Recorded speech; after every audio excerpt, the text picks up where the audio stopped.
So...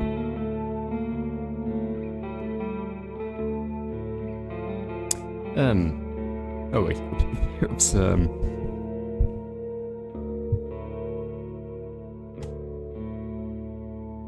okay, there it is.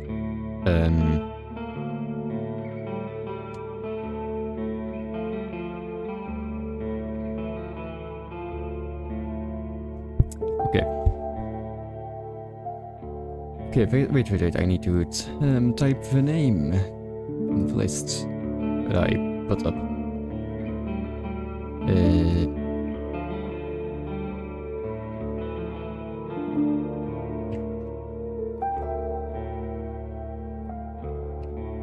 Okay, it just fits in the box. So, this game should last, according to one random review I saw the demo should last an hour to an hour and a half, like 90 minutes. The game after this, like after this, it would be Super Bloodbreak, which should be like a roguelike. Which has a lot more content in it, assumedly. Like, I also still want to actually play Ellen properly, so I'm probably going to do like another stream, actually, for these games. Like, for at least Super Bloodbreak, maybe, and Ellen. Because the first time I played Ellen, I was not properly playing the game. I was just messing around. So, this game, I have no idea what it actually is. Some text adventure game. We marvel at serenity over the forests of the men. We marvel at the serenity over the forests of the forests and crave the shroud of its silence. Okay, demo settings, because I actually have not tested this game. I did not start the game up at all before the stream. Achievements, quotes. Ah! Okay, so that's just like a quote that starts when the game is launched. Attributes. Attitudes, not attributes. Display. Narration, text. Tutorial, dev support. Pixel.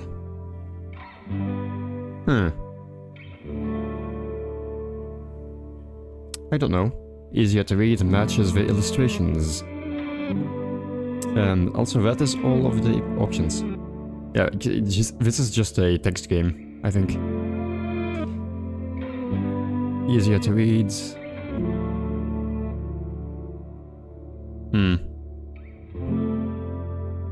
I don't know. Like, this is pixels, obviously. This is a slight, like, serif font. I don't know. I guess, once again, if it matches the illustrations, I will have to see the illustrations before I can,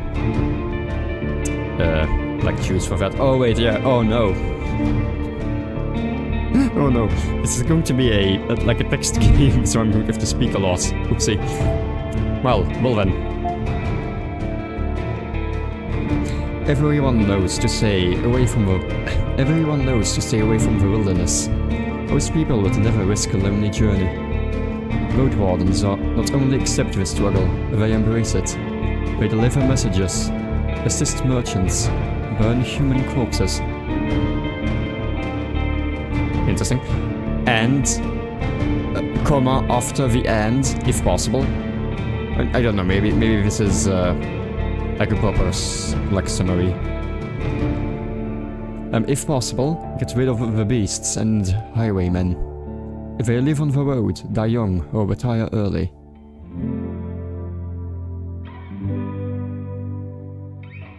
Why would they? It's a dangerous job, but a respectable one, and it pays well. So, I leave the safety of the city walls, so to speak. I still have my doubts, I guess this is just an ending. Yeah, it doesn't start. I see. I leave the walls. Ah. Yeah, settings, it's the same. Yeah, okay, so this is what it means. There's always going to be a... This just looks not... Once again, the game art style is pixelated, so I guess this does look nice, I suppose, but...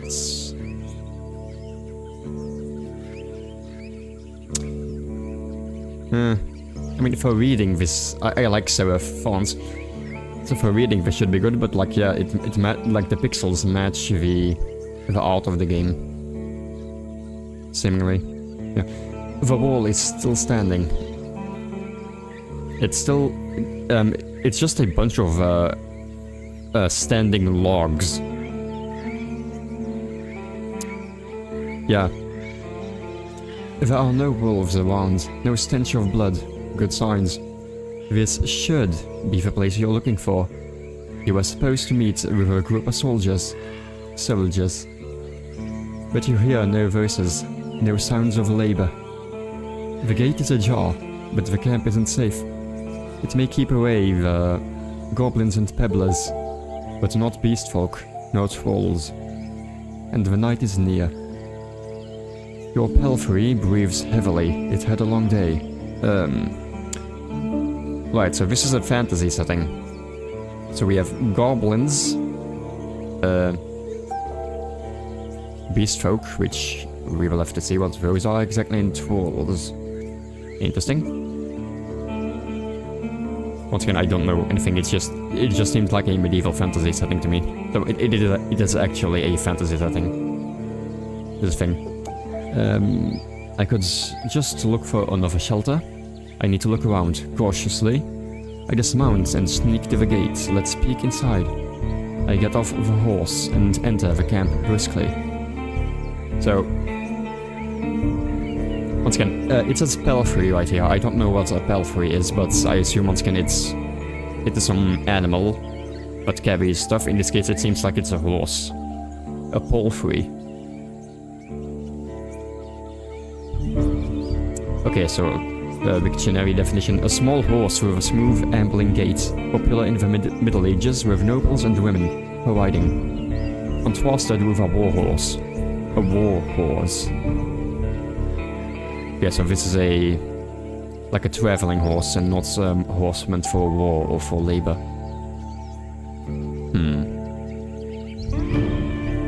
I could just look around for another shelter, so this is me leaving. This is me cautiously looking around. This is me looking in the gate. This is... I mean, these two are just the same. I guess in this one I'm still on the horse.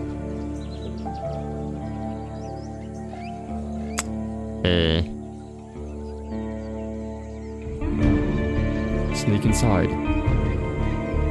Huh? Wait. Your heavy boots hit the ground and the pain of the long ride finally catches up with you. You stretch out, bringing your back and legs comfort. All you want now is a table, a decent chair, a nice mug of beer and some worms too. With any luck, your axe won't be needed here. Take care of yourself if you're hurt or exhausted. Some actions won't be available to you.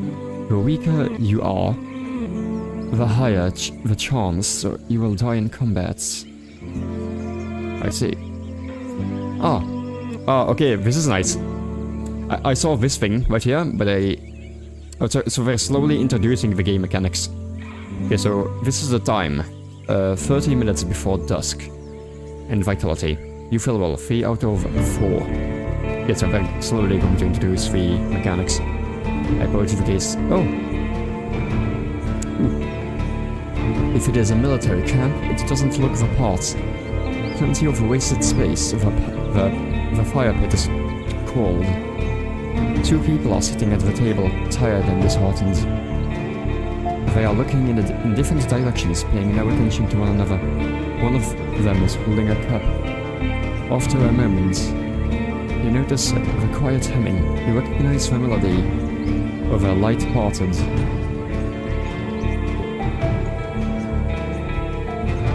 Wait. You notice her quiet humming. You recognize the melody of a light-hearted drinking song from the city harbor. I may need to lower the music a bit.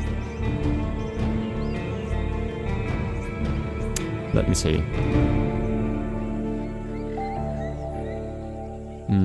I'm not certain. Once again, I have not.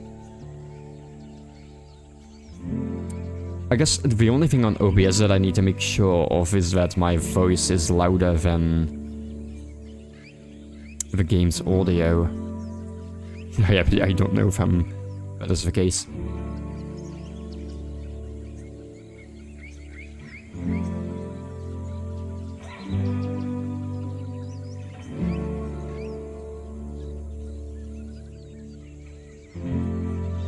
Yeah, my voice is the highest thing on the audio mixer, so it should be good. I could just look for another shelter. I need to look around cautiously. They don't look like much of a threat. I can enter.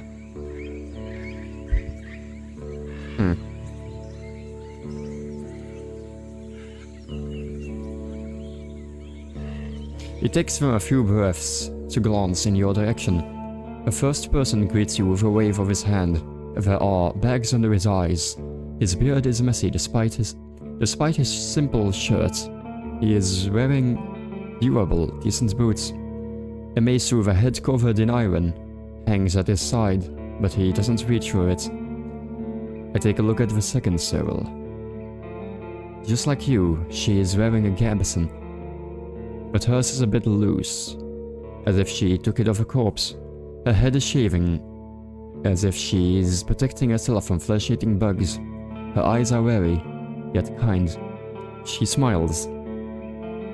Considering the squad was sent here half a year ago, these two surely look the part. Though there should be more of them. 8, if you believe. I let them speak first. I ask them about their lieutenant. Like, yeah, this is lieutenant. Lieutenant. It's my... Once again, I don't know if my voice is clipping. I think it can be lieutenant in American, but like, once again in British it's supposed to be lieutenant.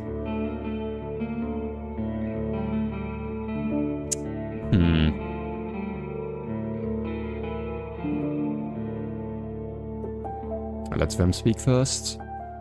It's nice to see an unharmed traveler in this godforsaken shithole. Like, makes me just a tiny bit hopeful. The bearded man's voice is strong, yet timid. He'll be staying with us, the night with us, I guess. We are soldiers, he and I, adds the armored woman. Her moment switches from half asleep to relaxed. What's a moment? Like, I guess her expression, her behavior, her, what do you call it, posture. We'll do our best to keep the camp safe, but if you were to take the first watch, it would be a huge help. Travelers ought to help each other, wouldn't you say?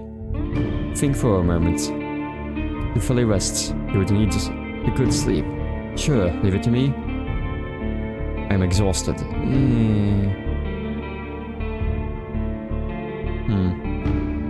This one. Fantastic. She rubs her hands together. I don't remember the last time I had more than half a night of sleep. The hours before midnight should be the calmest. Just wake us up if anything happens. The man flashes you a wide smile. It's easy to wake us up. Just yell. Yep. He drinks from his mug. Well, I guess the problem is what? Wait. Depends on what you have to be woken up for. Like if somebody else is coming into the camp, or like there are attackers of some kind. Well, if you yell, they will know that they've been spotted. So I don't know if that's the. I mean, I don't know if that's the most useful like what you call it, action. I ask them about their lieutenants. Oh! Ooh, options. You wonder how to phrase your question. Whenever you meet new people, you can influence how they perceive you by selecting one of the attitudes. Ah, I see.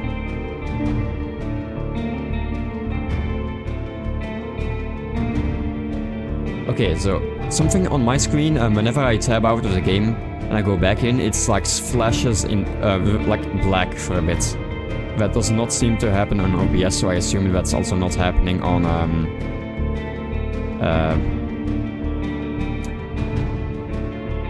the stream. Also, when I'm not tabbed into the game, you see I am hovering over things, but my mouse is not visible.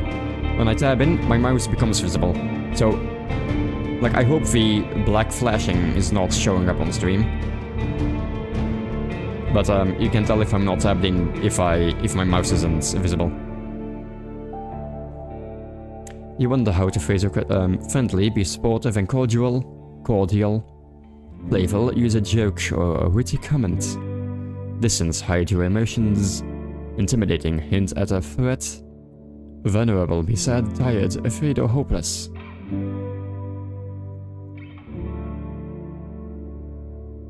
I would assume some of these would also depend on, like, what we are as a person. Like, I don't know who we... Like, who we are playing as. Like, whom we are playing as. Like, we are supposed to be, once again, a warrior of some kind, so...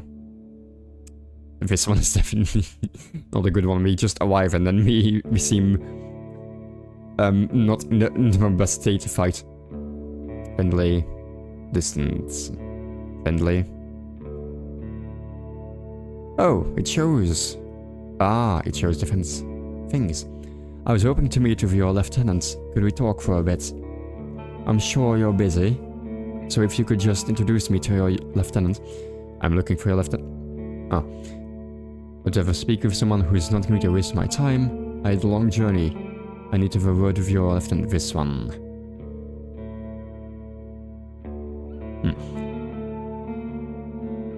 The woman lets out a loud sigh, dusts off her gambeson and steps towards you. She pays little attention to the sword at her side. We most definitely can, you and I, though holding this rank is still somewhat new to me. Are you a messenger? Did you lose your mount? She observes you with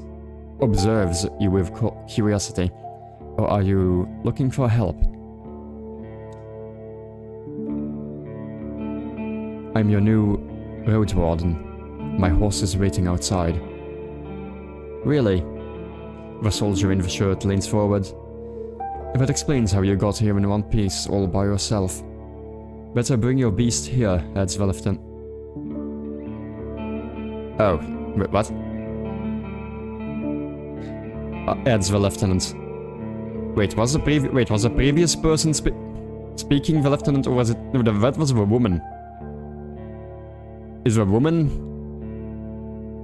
Is the woman the lieutenant? I don't know. We have no hay, but I bet it's dreams of dropping its saddle. A long pause. I'm Tulia, by the way. She reaches out her hand. I shake her hand. It may be a trap. I gesture for her to stop, pretending to be embarrassed. I should wash myself first. But you can call me.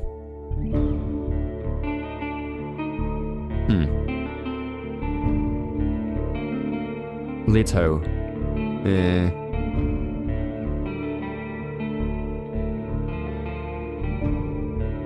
Oh, okay, so I can just enter anything. Wait, I'm going to try some... No! Damn. I can't... Okay, never mind. I can't add special characters if I just show up as... Oh! Okay, why is the showing up? Yeah, all of the other ones don't... Okay, but why... Okay, the A with the raised mark shows up, and the letter U with the diareses or the umlaut shows up, but all of the other ones don't. Why is that the case? Okay, well, I guess... I mean, I guess I could do this, for example. What do you call it?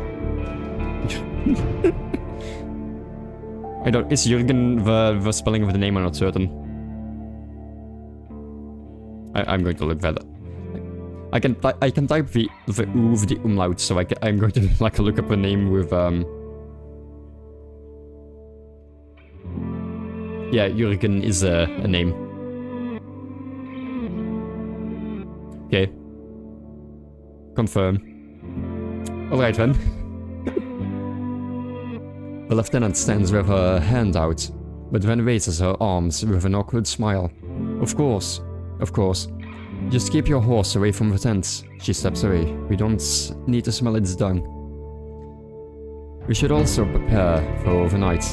The soldier in the shirt also rises to his feet. We have no tents to spare. You'll have to use a blanket or something. But it's fine.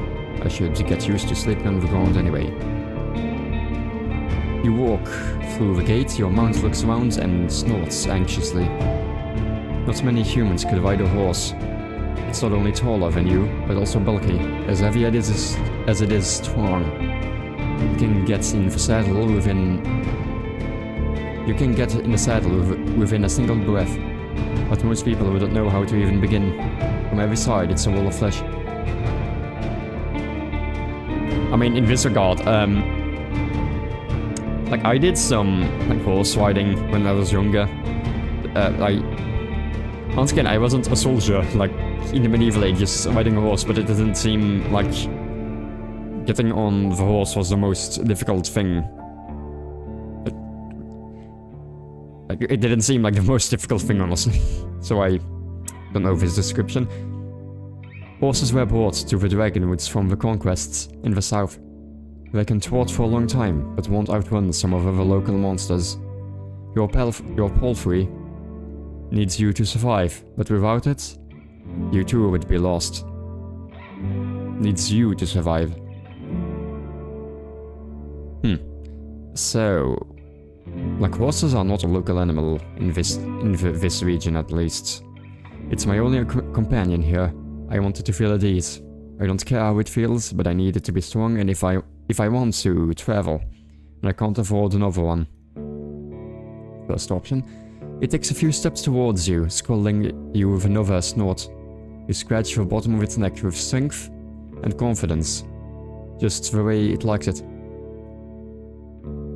Why does it constantly say humans see useful animals and even pets as monsters in disguise. Getting emotionally attached to them is believed to lead humans to their doom. But you know that horses need companionship. I speak to it gently and lead it to the camp. I mean, I guess, like, it's constantly saying, like, humans, as if I'm, like not a human or something. Like, I assume I am. I mean, once again, like, you have different, like, races in this, like, universe, so I guess it would be an apt description. Like a proper description to use. You end up next to a fire pit. Removing the saddle makes the horse nicker with relief. Like, I know what it means, but I don't know this verb directly. You take a couple of minutes to examine its back. Time is still not passed. Just in case, while riding the animal is not that heavy for such a strong while the riding equipment is not that heavy for such a strong animal, without enough time it starts to chafe. Okay, so this word I do know. Like this word, like, chafing, I don't know if it's pronounced with like a chafe or a chafe. But I know what this word means because I read the word before. But from the context I can also, like, probably make out what it means. Hello, welcome, Zosimus. Tarkus, welcome. You wish you had something better to eat than the shabby grass. You should look for an inn. I need to unpack. You haven't bought that many things, and you lost one of the sacks while fleeing the Crimson Corpse Eaters. So, okay, I'm going to assume this is some either this is a description, so it's like a sort of fantasy creature, or it is a faction. I assume it is some sort of creature, some sort of beast monster thingy, because Crimson Corpse Eaters does not sound like a title you would give to yourself. Also, welcome, Amanda. Worst of all, you have no rope left, but maybe the soldiers could share one. It shouldn't cost more than a dragon bone. What? Okay,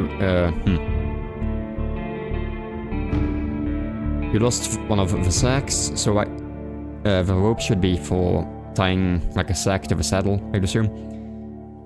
Dragon bones seem to be the currency, then, I guess. Aside from the travel set, you own a few valuable possessions essential for your trade. Oh, I get to choose my role. Interesting. Fighter. I spent my savings on decent combat equipment. I have a fine gambeson, an axe made of steel, and a reliable crossbow with quarrels. Mage. I have talismans that help me use my powers, as well as an iron axe and a worn gambeson. Scholar. I carry writing instruments and alchemical ingredients, as well as an iron axe, a worn gambeson, and a healing potion. I want to learn more about yeah, actually that would be useful. I want to learn more about the 3 classes, but so we have. Once again, I don't know how the game identifies these, but we have steel axe and good gambeson versus iron axe and worn gambeson between both of these classes. This one has a crossbow. This one has magic. The scholar would be like what you call it? Like your alchemists in this game. I want to learn more. Crimson Corpse sounds too much like Crimson Court getting Darkest Dungeons flashbacks. As a fighter, you will have an easier time in physical challenges, makes sense. Thanks to your superior equipment and hidden bonuses during dice rolls. Oh my god, there is dice rolls in this game. Oh no. So there's a degree of random chance whether or not you actually beat something. You'll be physically more capable than the other classes, but opens unique opportunities during some interactions. Wouldn't it be which opens unique opportunities instead of what opens? It is the best class for RPG beginners. The fighter's weakness is their reliance on physical strength. Your special abilities won't be available to you if your vitality points drop to 0. Oh wait, so 0 isn't death.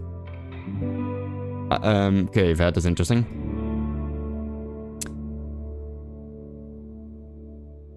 So, okay, so 0 is not going to be death, it's just a weakened state, I presume. The mage uses Pneuma. So that is a magic system. A versatile but limited pool of energy points that can be spent, so it's just mana, I guess. That can be spent to cast a few humble spells. Magic won't protect you better than a sharp axe, but as a mage, you will be able to heal faster while resting. Detect magic in a mysterious area, distract a beast with a simple trick, and find a common tongue with other magic users. Using the mage's powers too freely will result in having no pneuma left when you need it the most. The scholar will know more about the world's mysteries than you, helping you take advantage of some unusual situations. Your character will impress the locals with its knowledge. Okay, I am assuming it's using it in the context of character, but and you will be able to read the sparse written clues without anyone's assistance. Scholars struggle with combat more than the other classes. but with enough carefulness and exploration you'll gain access to alchemical mixtures that will help you escape from many dangerous situations. And I guess once again it says that this one is good for beginners, I suppose, so fighter. It also seems the most basic, I suppose. This one you only have to like take care of your physical attributes. This one you have to manage a magic system, and this one you can't really fight as well, and you have to use more conversational abilities and such in order to succeed. So at least for this one, fighter, it will be. This music is kind of amazing for setting the scene. Yeah, I also think it sounds nice. Dungeon synth. I'll be a fighter. Oh, inventory. Yeah, okay, so this... Yeah, so everything they're slowly introducing the mechanics. Open your inventory to see your possessions. Oh boy. Wait. Unless you're occupied with another task, you can eat food, drink potions, and use your items from this menu. Be sure to click on each new item that you receive. Each new item you receive, as some of them can have unusual applications. Food rations. They consist of dried meat, crackers, nuts, seed, fruits, and water, which spoil slowly and won't require additional cooking. Ah. Okay, so we can have spoiled food as well. If it is like fresh food. Merchandise. Supplies, merchandise. A pouch of coins. The city artisans make coins by cutting dragon bones into slices. They are valued by merchants, though rarely used in the countryside. Okay, so the coins are dragon bones cut into slices, as it says right here. Interesting. Equipment: Gambeson, a padded defensive jacket made of linen filled with rags. It is the cheapest type of armor, yet surprisingly effective, and as a result very common. So, okay, so this is one of those things where I guess like I have a bit of an interest in like weaponry and like armor from the medieval ages. Like a gambeson is essentially a very thickly padded like fabric layer, which is very good for quite a lot of things actually. It defends decently against like slicing and like and so on.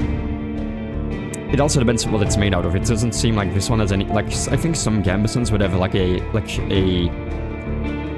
I don't know, like a lining with actual metal plates, which would also prevent stabbing and so on.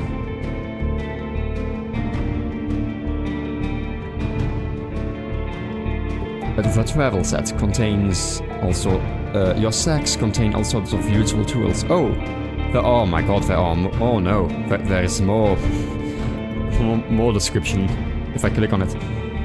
The fresh snacks spoil fast outside of the cellar, while long-lasting foods are either expensive like honey or dried meat, or require cooking before consumption like beans or grains. Most travelers... Dungeon synth is hard to play. Why do you plug in the keyboard? What?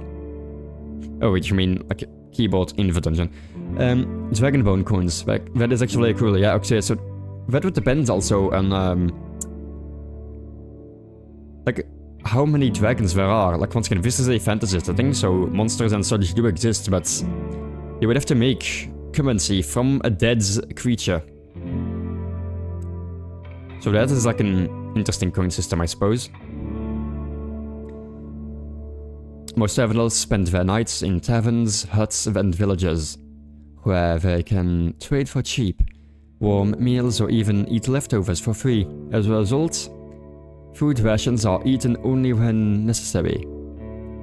Nourishment 2 out of 4, you experience no penalties nor bonuses.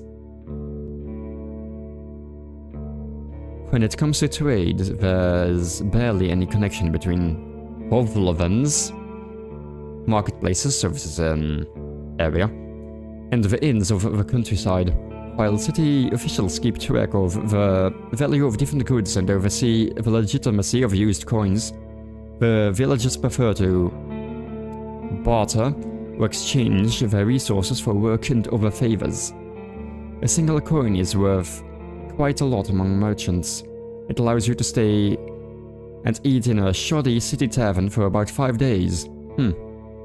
For 10 coins you would buy a decent bow, for 20 a sword, and for 100 a squad of mercenaries will be willing to face a family of trolls.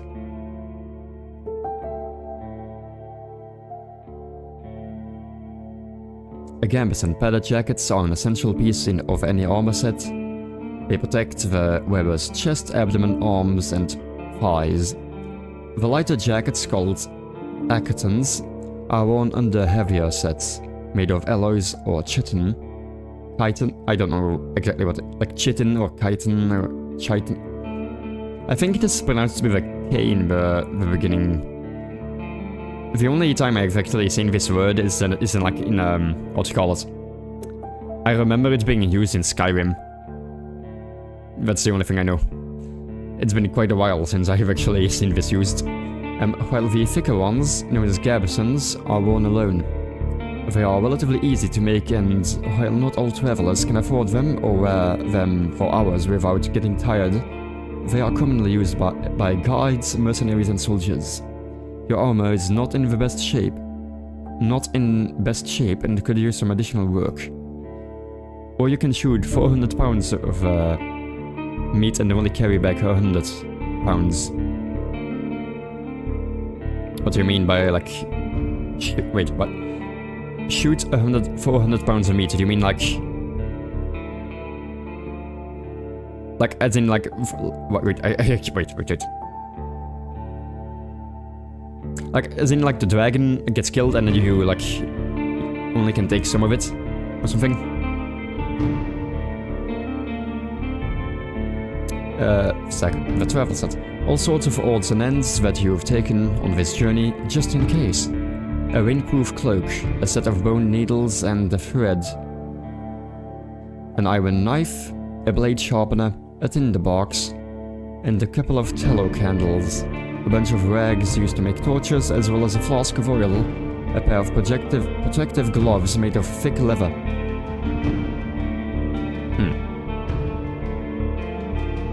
A well-crafted battle axe. While traveling with an axe shows that you've learned how to fight humans and human-sized monsters, while having a weapon made of steel makes it clear that you are someone to be reckoned with. Axes made of metal or alloys are among the most common weapons used by travelers. Not as safe as spears, not as fancy as swords, but their powerful strikes can get through animal shells, scales, or thick furs, as well as most armors. They are not great when it comes to parrying, but a single strike may be enough to leave a devastating wound. Still, the vast majority of them are used by lumberjack. That is not how... wait, okay, let me read. Are used by lumberjacks, farmers, or carpenters. And pretty much every household in the countryside owns at least one. Just in case, their shapes, sizes, and used materials vary. Yes, it varies a lot.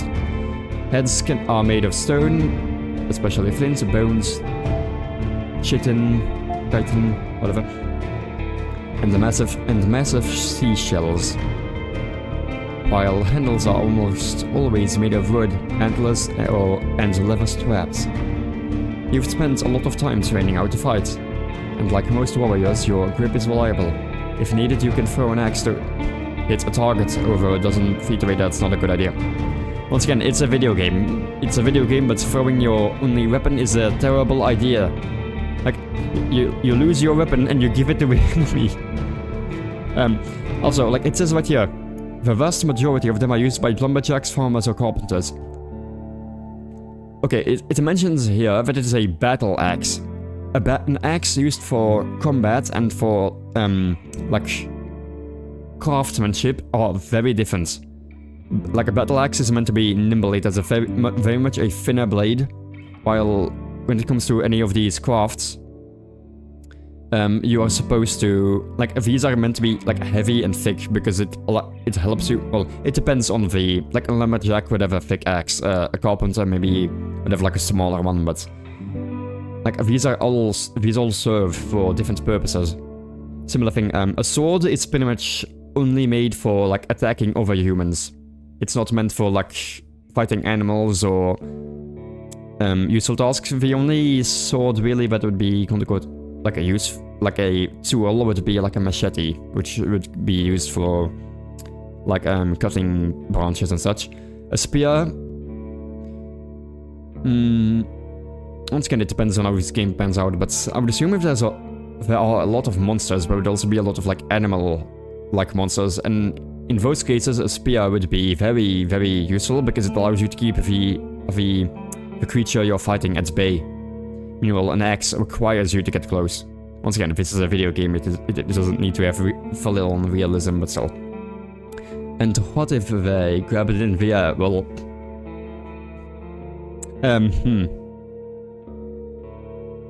Well, that depends, I suppose. Like, well... I guess that's like a very high-risk situation. If they do manage to grab it, though. A crossbow. Difficult to make and valued for very useful... Oh yeah, that's another thing. Spears are very cheap to make in reality, definitely. It's just a stick with a pointy end on top of it. Like a sword is very much a very refined piece of equipment. While, like, I don't know like, if a battle axe is very difficult to make or not. Like, I know, like once again, just a tool axe would be simple to make, but I don't know about a battle-ready axe. But still, like, not having a spear seems a bit weird, maybe, because those are actually quite cheap to make, compared to a sword, at least, definitely. A crossbow. Difficult to make and valued for their usefulness, crossbows can be used even by an inexperienced traveler and can pierce more scales and armor. Once again, video game logic, but crossbows take a long time to reload, so you wouldn't really just randomly use them. You would use them in like defensive or like you would use them in like planned combat. Like it would take way too long to reload a crossbow, and it's like if you're just on the field randomly. It's difficult to buy a crossbow outside of a city craft guild. They require complex mechanisms made by combined efforts of specialized artisans, but their expensive parts may keep the weapon drawn for many hours. Maybe. They are easy to aim and shoot, and their quabbles hits much harder than the regular bow arrows. Okay, that is video game logic once again. While loading takes a fair bit of time. That is correct. In some cases, even half a minute. The newer models don't require much effort nor strength, thanks to the introduction of advanced winches. Such a weapon can be a powerful tool even in the hands of an untrained monk. Well, that is correct. Crossbows are very easy to use. Relatively, like a bow would require way more training. Since crossbows are much more complex than bows, they are often altered by enchanters, who focus their attention on a specific small part. The most popular enhancements include faster reload speed. Okay, so that video game magic. Faster reload speed, extended draw rate, increased durability and lighter weight. Okay, yeah, video game logic. Okay, well, finally, done with the descriptions. Taking hits will damage your armor. Weird. Taking hits will damage your armor. You can then fix it in various settlements. Okay, so you need to regenerate your armor as well. It will stop even a life-threatening strike. With your current gambit, I mean, it's the best protection you can get.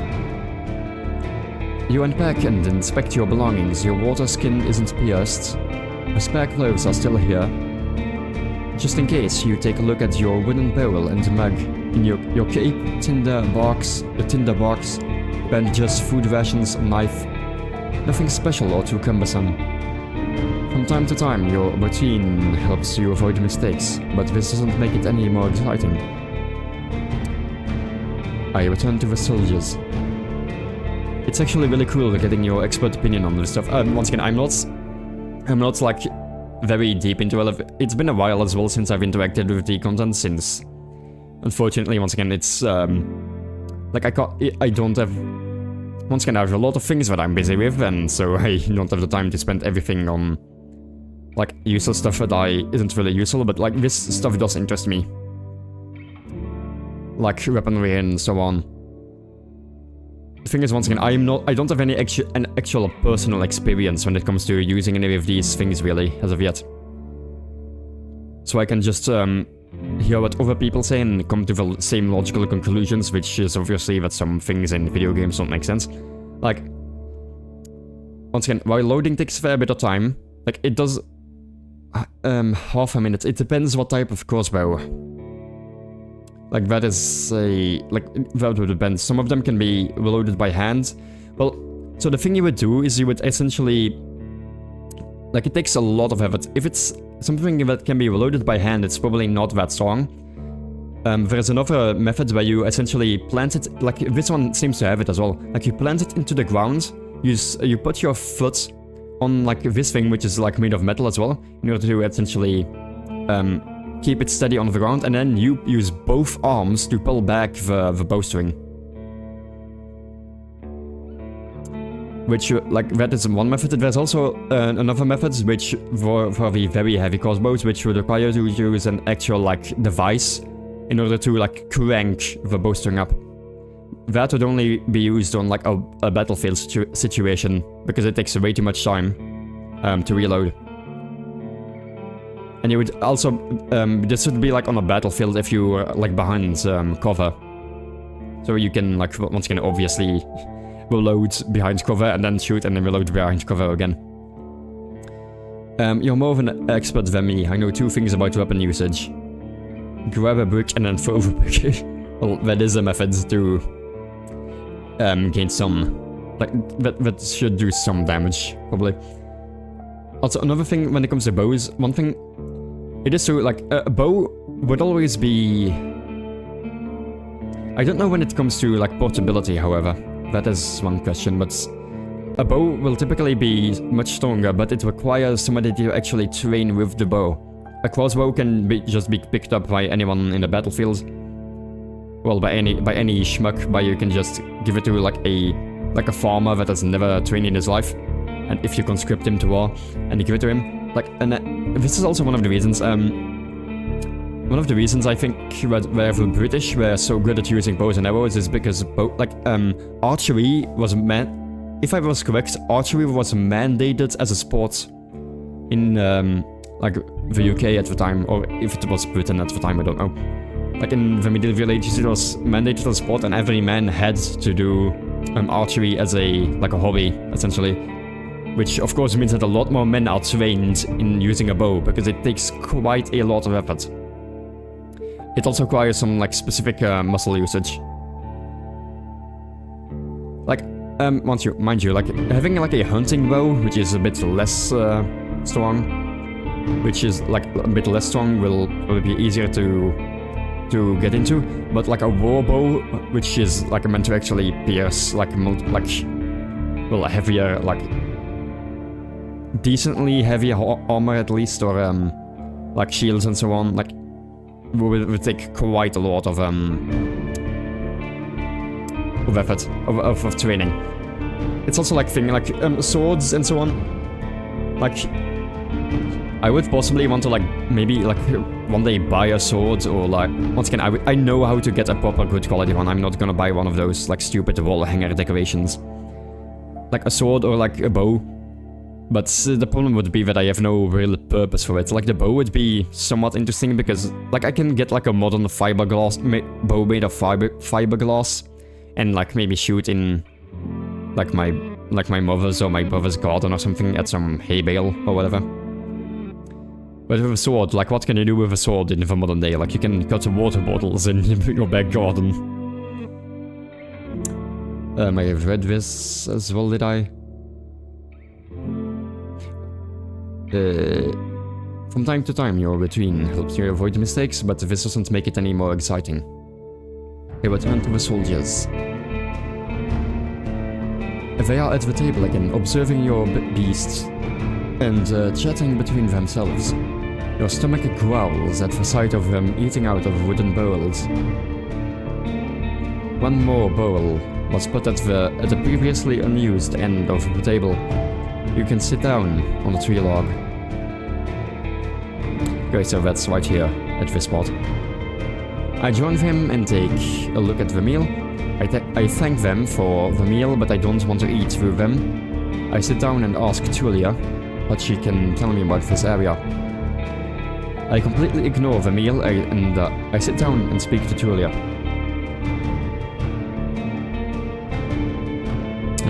This one. A second.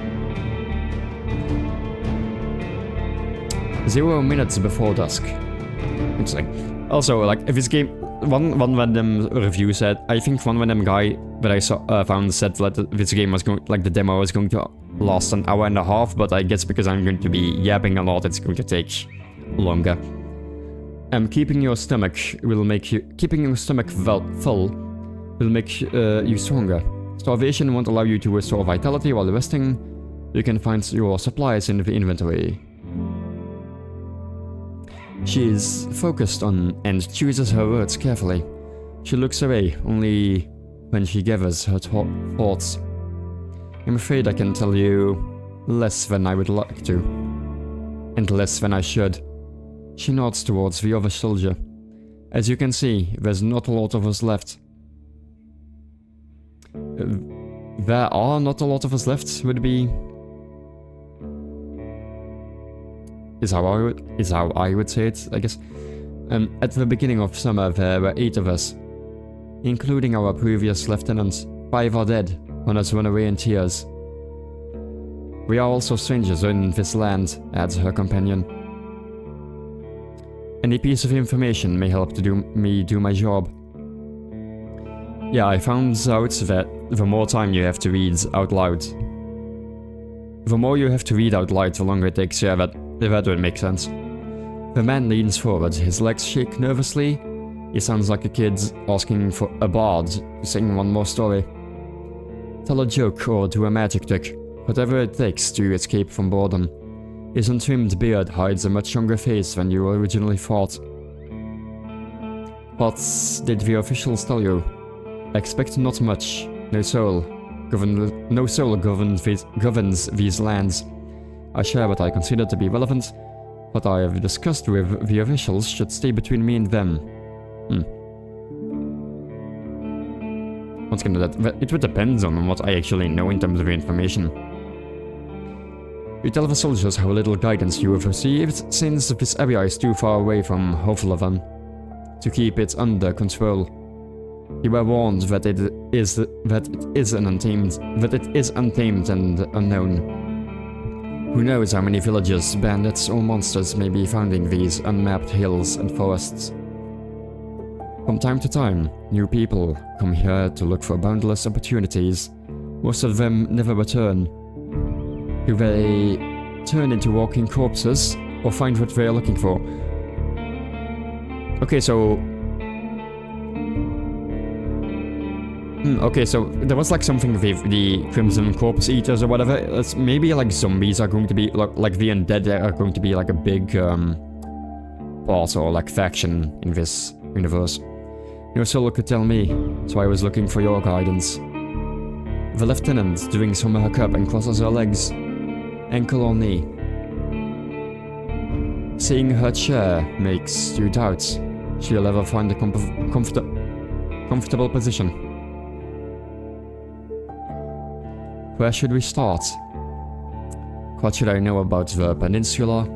Any ideas? What happened to the previous road warden? I have lost my robe, could you spare one? What happened to your squad? Julia, who did you become lieutenant? Because the previous one died, that is why. What was your squad's mission? Is anything I should know about this camp if you were me? Where would you go next? Before I continue my journey, I need to ask him about the peninsula, the Road One, and the rope. Previous Road Warden. Julia takes a deep breath. Aren't you a bit late for a rescue mission? We haven't heard from him for almost a half a year. The soldiers speak for a bit between themselves, trying to get their story straight. They confirm that he stopped by their camp a few times. He had stopped by the camp a few times, but stopped showing up at all in early summer. The bearded soldier starts to scratch the table with the tip of his knife. Without looking at you, I don't remember his voice.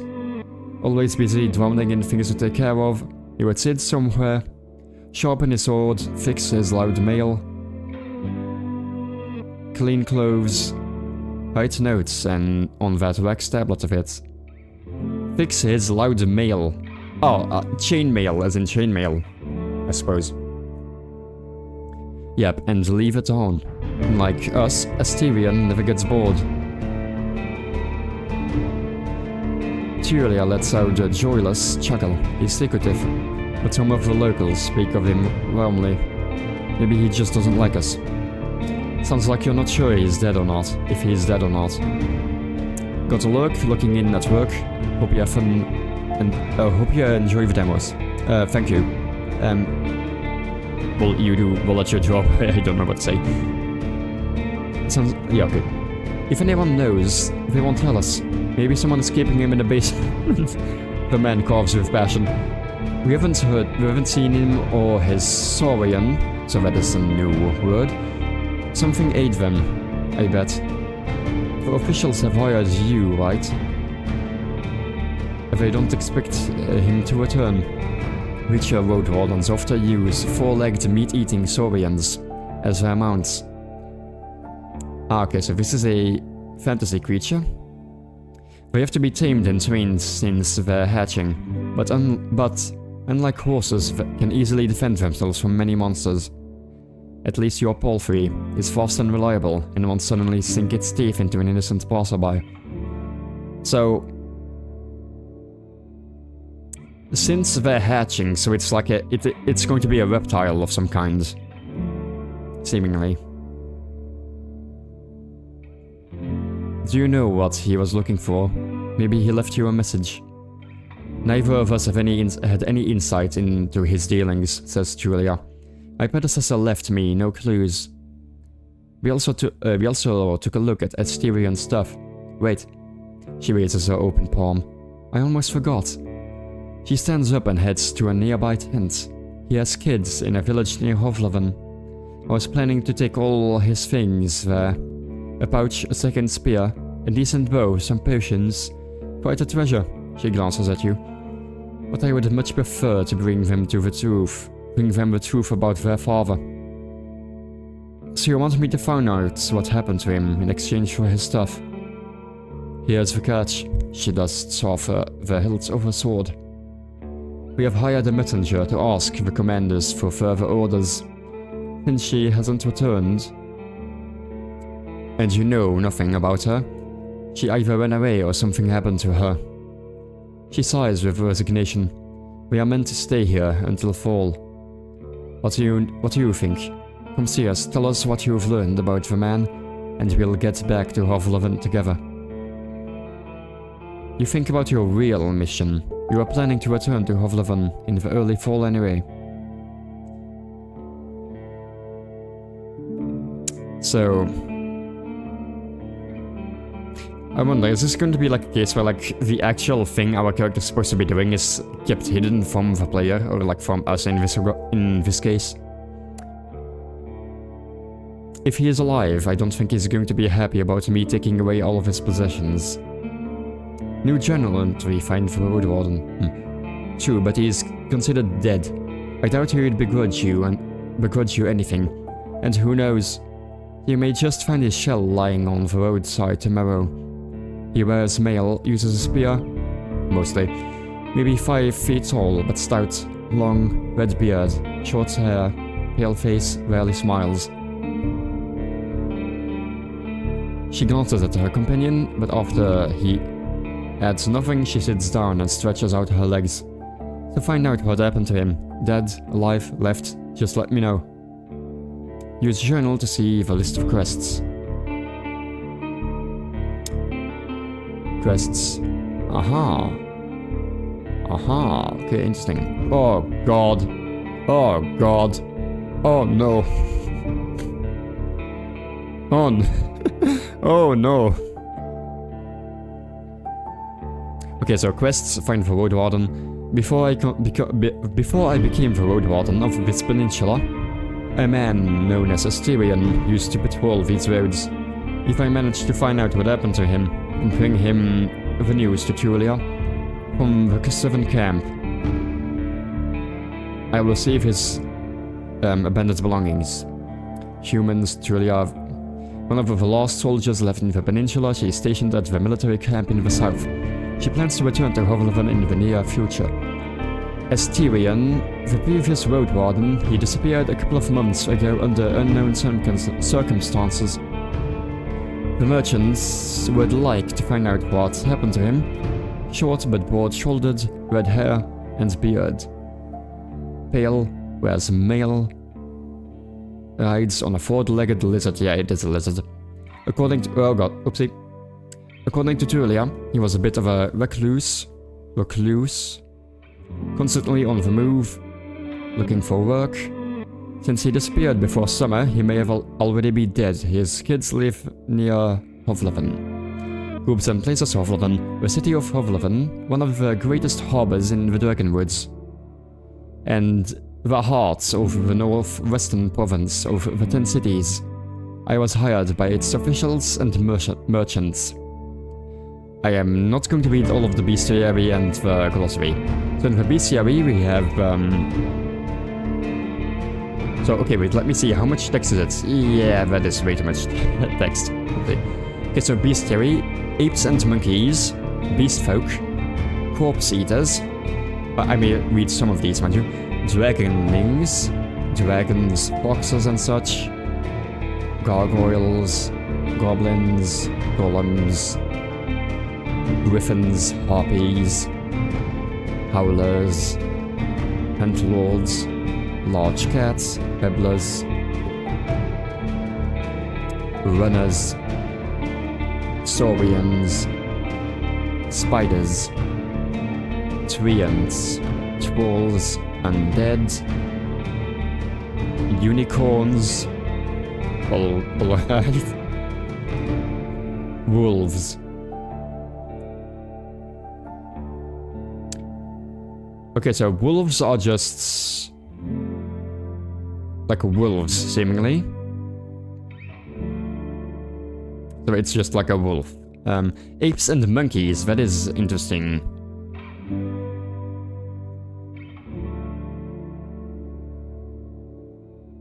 Huh. So, like, are these like real world monkeys and such, or are they like fantasy monkeys thingies? Beast folk. Okay, so beast folk are like creatures, like beasts, which somewhat resemble. Wait, I don't know if they resemble.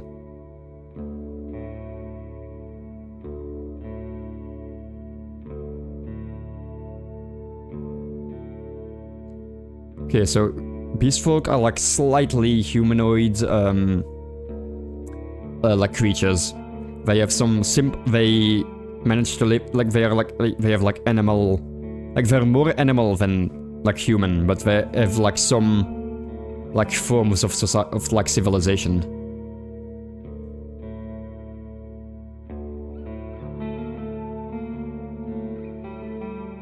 Corpse eaters. I do want to know what this is.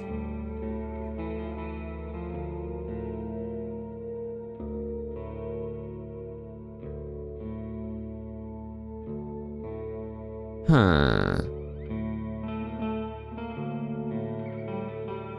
Interesting. Okay, so corpse eater is a monkey-like thing. So I assume I don't know what monkeys mean in this.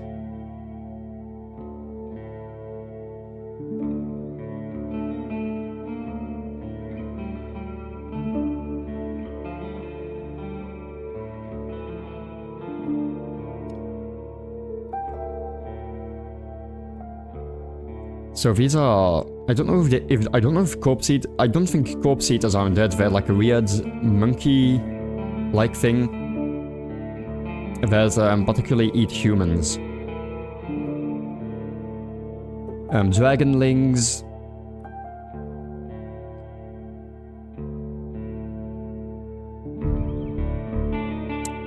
Okay, interesting. Dragonlings are like humanoid dragon creatures. Interesting. Dragons are, well, dragons, what does it say?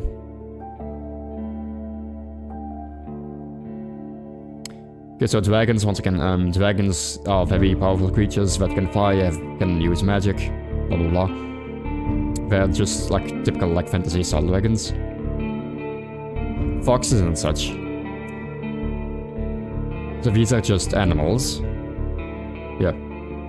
Gargoyles. So, a gargoyle...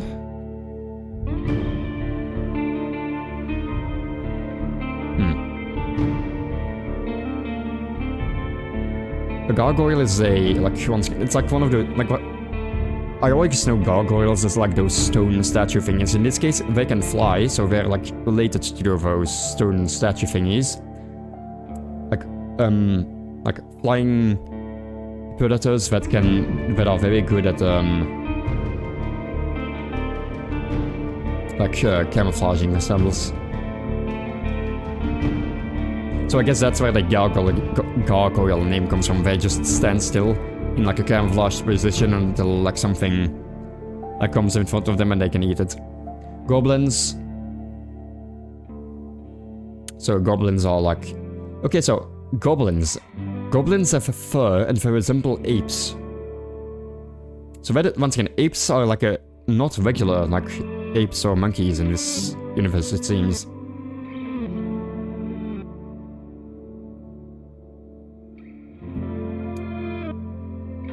Okay, so goblins can have some amount of intelligence and they know how to use tools.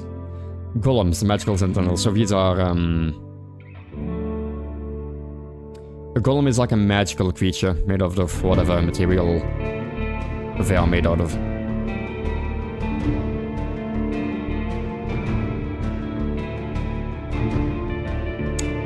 What else? Griffins.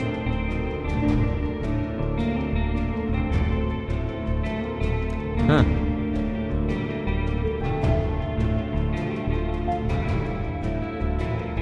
Okay, once again, griffins are interesting. They are larger than a fox, so that does not seem particularly large. And they can't fly. They can jump really high, but they can't fly. Oh, okay, so there's a... Noble ones are like a subcategory, which is like a large one which can actually be used as a steed. So yeah, most of them are going to be small. Like, almost fox-like in terms of appearance, like, in size. While bigger ones are very rare. Harpies are a mix of a goblin and a bat.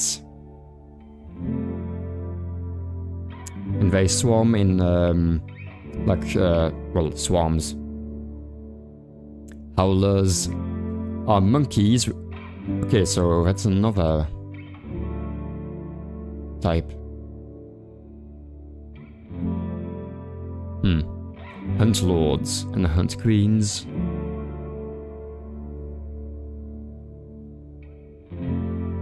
It doesn't give a proper description. Yeah, okay, so this does not give a proper description of what the creature actually is. It is something that, once again, some animal that can fly. Large cats, I guess... That is just, once again, literally just a large cat, like a lion or a tiger. Babblers. Okay, so babbler, I thought this was like referring to like a human in sense, but these are also like some creature. So... These are like animals that try to like scavenge human settlements and farms and so on. runners, some sort of bird.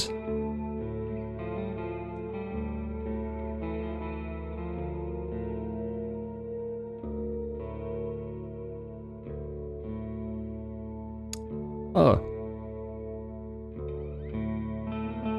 Okay, so runners are some sort of like big bird thing.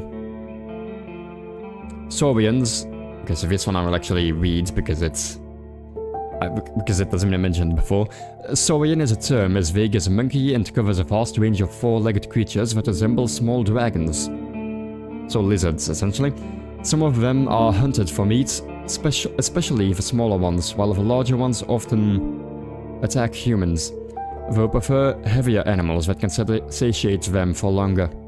There are many tales about the unique abilities that some of their groups may possess. But they are among the lesser understood creatures. Spiders.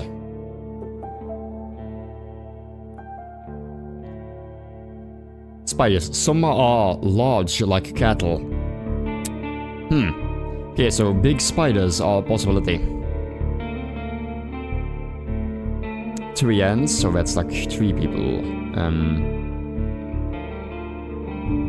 Okay, so... Okay then, okay, the 3 ants, like the 3 creatures, eat meat. Okay. Good to know. And they, of course, because they look like trees... Wait.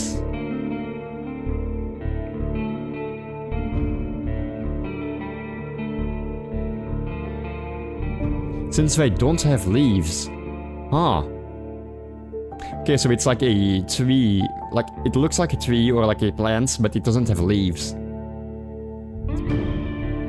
Interesting description, interesting distinction. Trolls. Like, trolls are... massive, heavy creatures. Oh boy.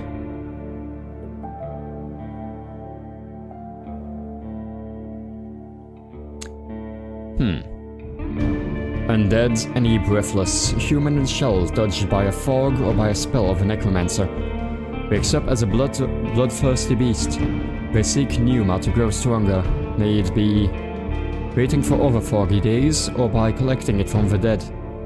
The more magic fills their new form, the greater their intellect and capabilities. They start using weapons, mechanisms, tools, even magic and start to use a human-like speech. Okay. Once again, some of these creatures are very interesting, but the undead seem very interesting in this setting. So, any breathless human shell, that is a very interesting description. It doesn't say like a corpse or what is a shell? Touched by a fog, so what is a fog? Quotation marks.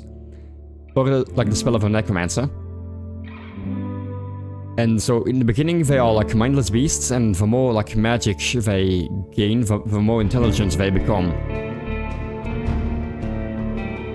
Okay, this one, the undeads seem very interesting to me. Like, is the fog just like actual fog? Like when fog happens, like all of the dead just rise or something. That would be very interesting. Unicorns, I find this to be very interesting. I don't know what the unicorns are supposed to be. Okay, yeah, once again, it says...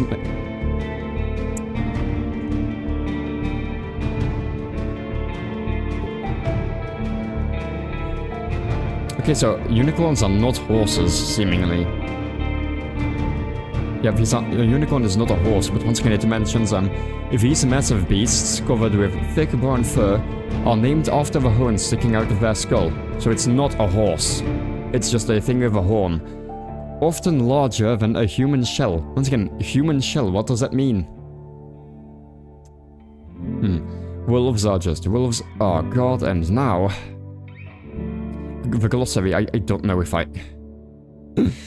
God, there are so many things to read here. Yes, daily life, animal husbandry. Oh jeez, there's even more text. Oh god. I've already been wasting a bunch of time because I've not been reading it, it's just me glossing over it. animal husbandry, dragon bones, family life, farming, fog. Okay, this does seem interesting. Fogs appear in every season aside from spring, but the majority of them occur in autumn. They are feared and hated by the Northerners, since whenever they touch a dead human shell, they awaken it. It is unknown why this happens or how it doesn't affect animal carcasses. But the common understanding is that the fog itself contains dense pneuma, which then spontaneously fills an empty human shell, replacing one's soul. Humans can replicate this effect thanks to the forbidden art of necromancy. Fogs can also increase the potential of spellcasters. The fog is power, the tablets say, and while most people stay in their homes and while it is around, it makes casting spells easier by supplying wizards with pneuma. During foggy days, magical potions are easier to brew, golems act faster, and blood magic becomes less demanding. Okay, so the first thing, once again, the setting of this world seems very interesting. Like, I've never seen, like, fog being used as a way of necromancy. So this is one of those things where, like, if the weather is bad, it's straight up dangerous because... So, I would assume as well that all corpses of humans would have to be cremated. Because otherwise they can just turn into, like, zombies at some point. Foraging, herbalism, hunting, languages... There are 3 major languages used in the north. I see.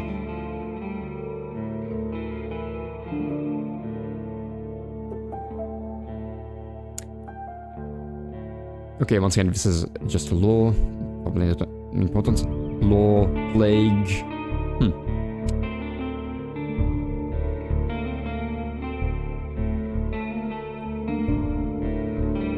Road wardens, seasons. Once again, it also mentioned that the fog only happens in spring. Does not happen in spring. Interestingly. Traveling, wrath of the herds. I also saw this in one of the bestiary. Yeah, the trolls. In the troll section, there's something that says, witnesses claim that trolls can also be attacked by the wrath of the herds. What does that mean? Because that seems very interesting. Whenever the Northerners interfere greatly with nature in a short time span, by clearing the forests and making roads, creating new fields, killing large amounts of wild game, especially during seasons other than spring, the wild creatures from rodents to dragons join forces to remove the threat. Once again, this setting is very interesting. The animals can't get through the walls of the 10 cities, but the state doesn't have the power to just expand its control as it pleases. The territorial expansion of the Northerners is extremely slow, and every city has at least 1,000 years of history behind it. This phenomenon doesn't occur in other parts of the world. Once again, interesting. Okay, so in the north, if you, like, disrupt nature too much, nature just does, like, all of the animals just decide to just try to kill you. Very interesting. And it also applies to the trolls, specifically. Interesting. Alchemy, so magic, alchemy, blood magic, oh god, enchanting, learning magic. Most people have enough potential to learn a simple spell. Okay, interesting. Necromancy. Politics and geography, dragon woods, emperors and empresses, growing mountains. The growing mountains.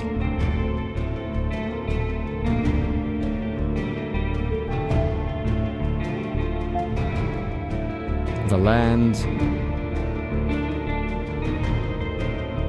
7 invasion. The 7 realms, 10 cities, tribes and northerners, warfare. Religion, idea, atheism, fellowship, the river of freedom, orders of truth, pagans, fires. Okay, once again.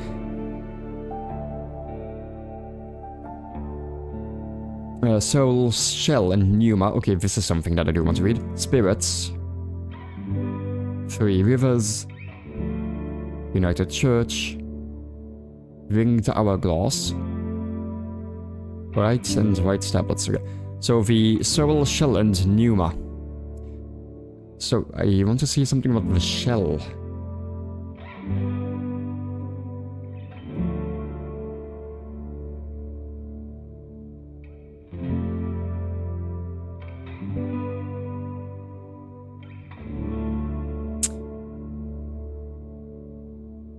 Yeah, it doesn't mention. Yeah, it doesn't mention the shell specifically, I think. Okay. Man, there is a lot of text. Ugh, God. Like, I think this may be one of the things. One thing, this is a demo, so there's 2 things. Either, like, it's going to be a long time before I get to the end of it, and it's going to be a ton of speaking. And I do want to read a lot of the things myself, but I don't have the time to do it because it's going to take way too long to read. I think I may, like, at the 2-hour mark, maybe I will, like, stop this game and start trying to play Super Bullet Break instead.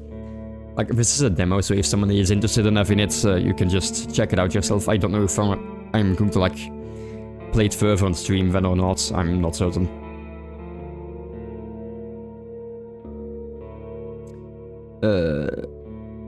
True, but he's considered dead. I doubt he'd begrudge you anything. And who knows, you may just find a shell lying... Okay, so... They don't refer to it as corpses. Very interestingly.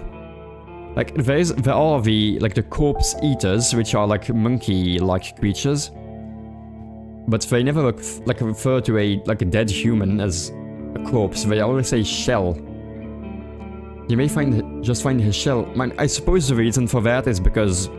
Like, they refer to, like, corpses as shells because the shell can just, quote-unquote, get, turn into a zombie and, well, start doing zombie things.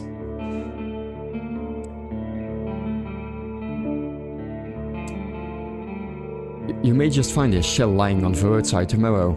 He wears mail, uses a spear, mostly 5 feet tall, but stout.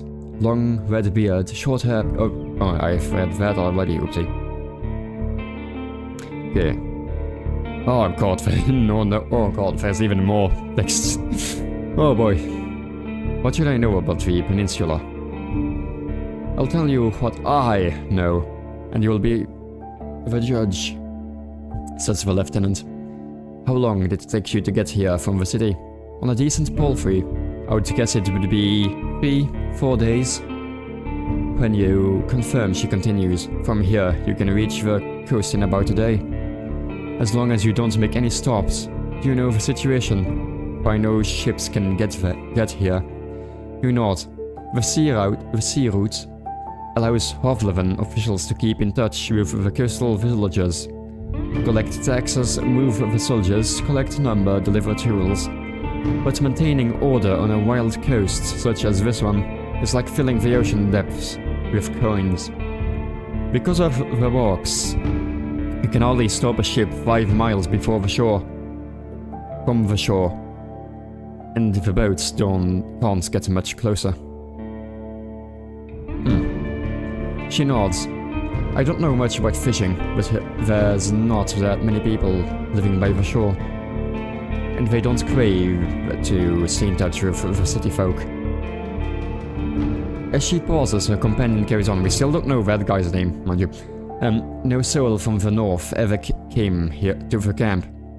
But when we traveled to the roadside inn, Pelf of the north, they are happy to trade and to play dice.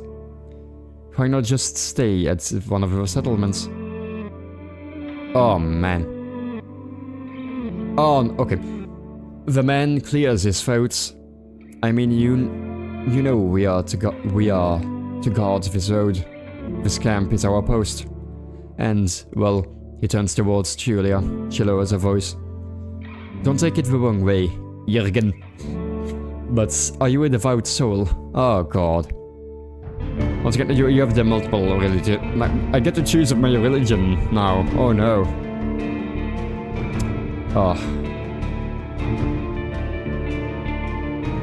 So we have the basic, the United Church, which is like the, okay wait, the United Church, the Order of Truth, or an Order of Truth, my fellowship, and a pagan.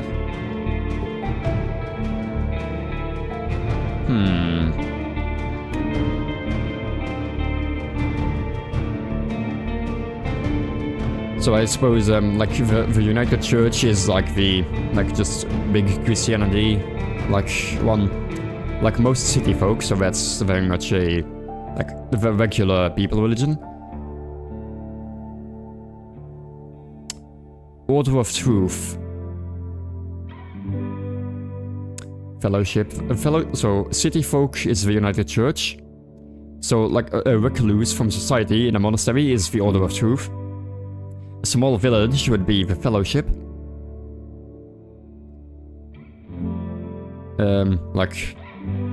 Tribes and just disconnected peoples would be the pagans, I suppose.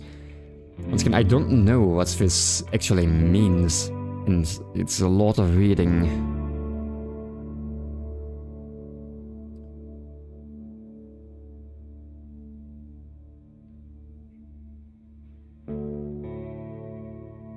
So once again, the big cities and so on are the United Church.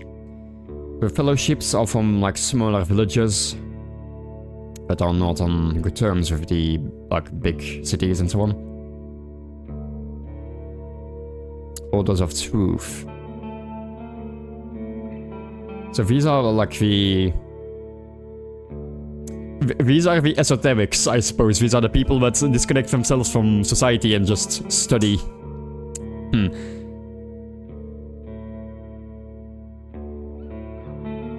Like the, what you call it, like esoterics, is that the name? And then the pagans. Pagans are just, wait.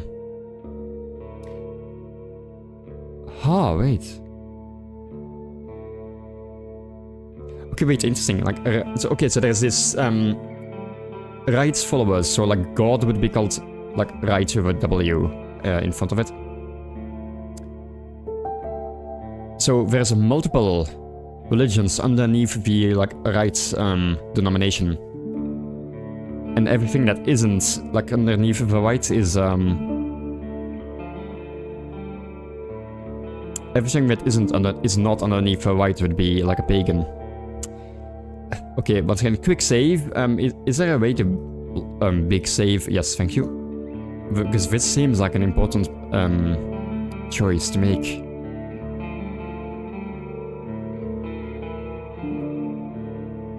The man nods. I heard that most road wardens drift away from the churches.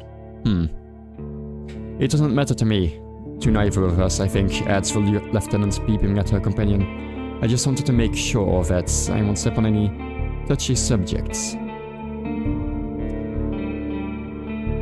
So if I do these...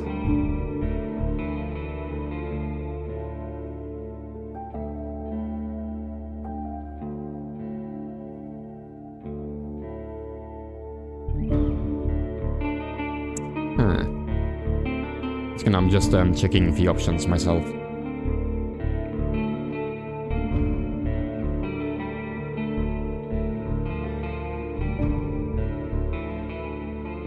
Okay, so yeah, that is the way it works.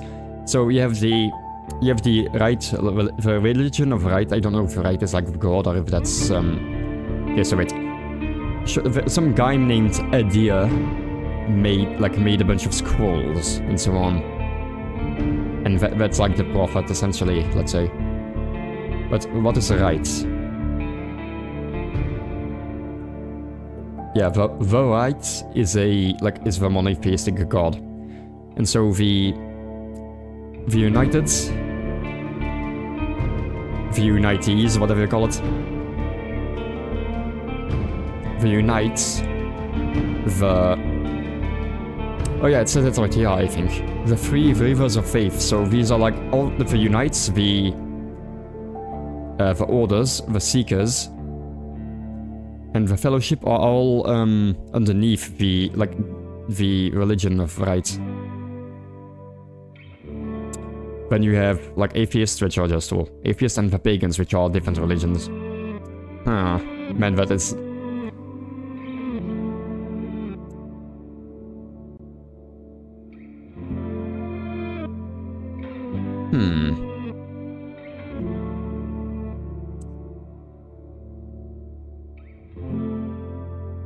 Okay, so once again, once again, I am repeating myself again, but the lore seems quite interesting.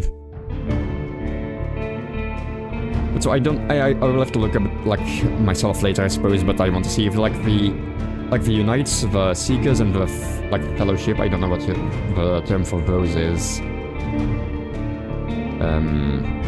The Fellowships, Eremites. But that's a completely different word. But so these three are like, I don't know if they're like denominations in the sense that like all of them they all believe in the same like God, I would assume, but they are like different denominations. I do wonder if they're like different religions that just come from like the same branches in like the Abrahamic religions or something, or like the Brahmic religions, or if they're like denominations.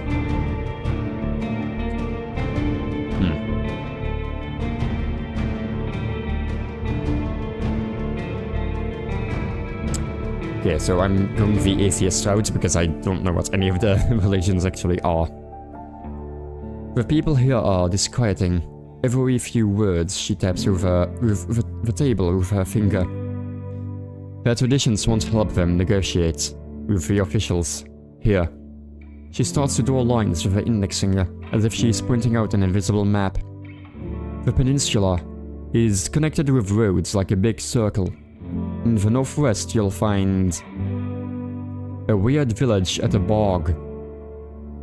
It's not exactly pagan, I don't think. It even has a priest who claims to be an eremite. You nod. She means a fellowship.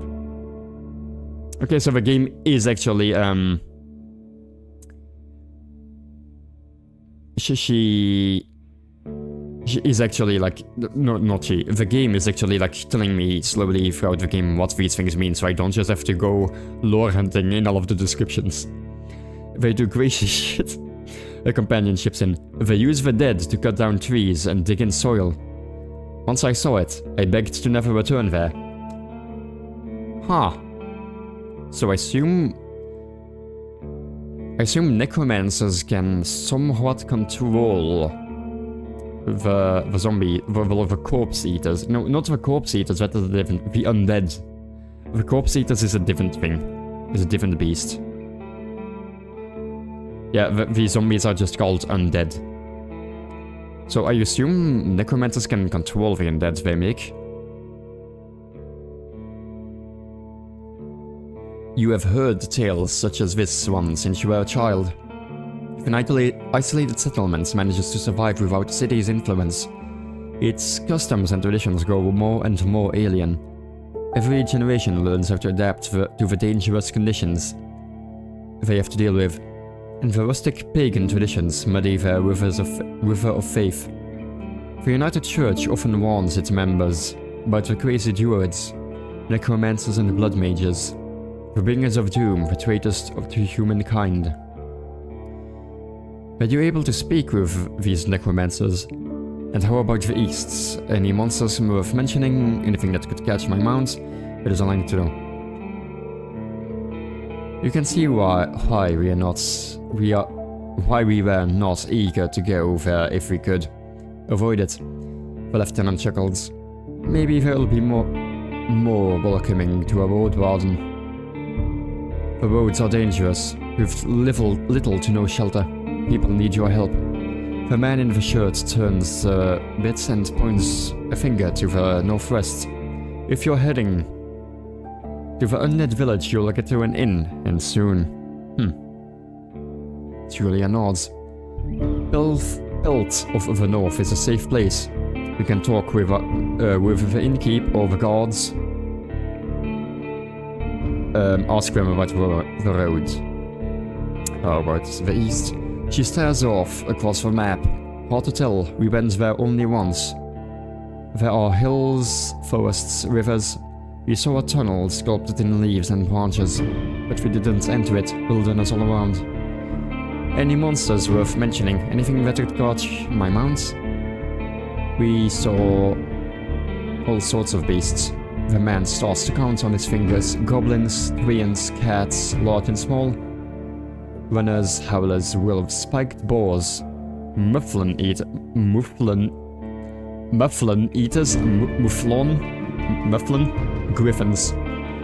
But we managed to say, mufflon is not a word that... Okay, so that is not in the bestiary, a mufflon. I mean, maybe it's a subcategory of one of these and that's such, because I didn't read these fully, I haven't seen it, but a mufflon, a mouflon, however you could pronounce it, is a... I haven't seen that yet. A spiked boar, so I would assume that's just like a pig or a swine monster of some kind. Some could catch up with most mounts. Julia glances at her companion. Though a palfrey should be fine. The trees are so tall that the flying creatures keep to the coasts and the mountains. There's not that many humans around, and the animals are busy fighting among themselves. They fight more for food than territory. The soldier cracks his knuckles, don't provoke them and ride fast. Just count on luck. That's all I need to know. I need to ask about the rope, so... the other questions, I suppose.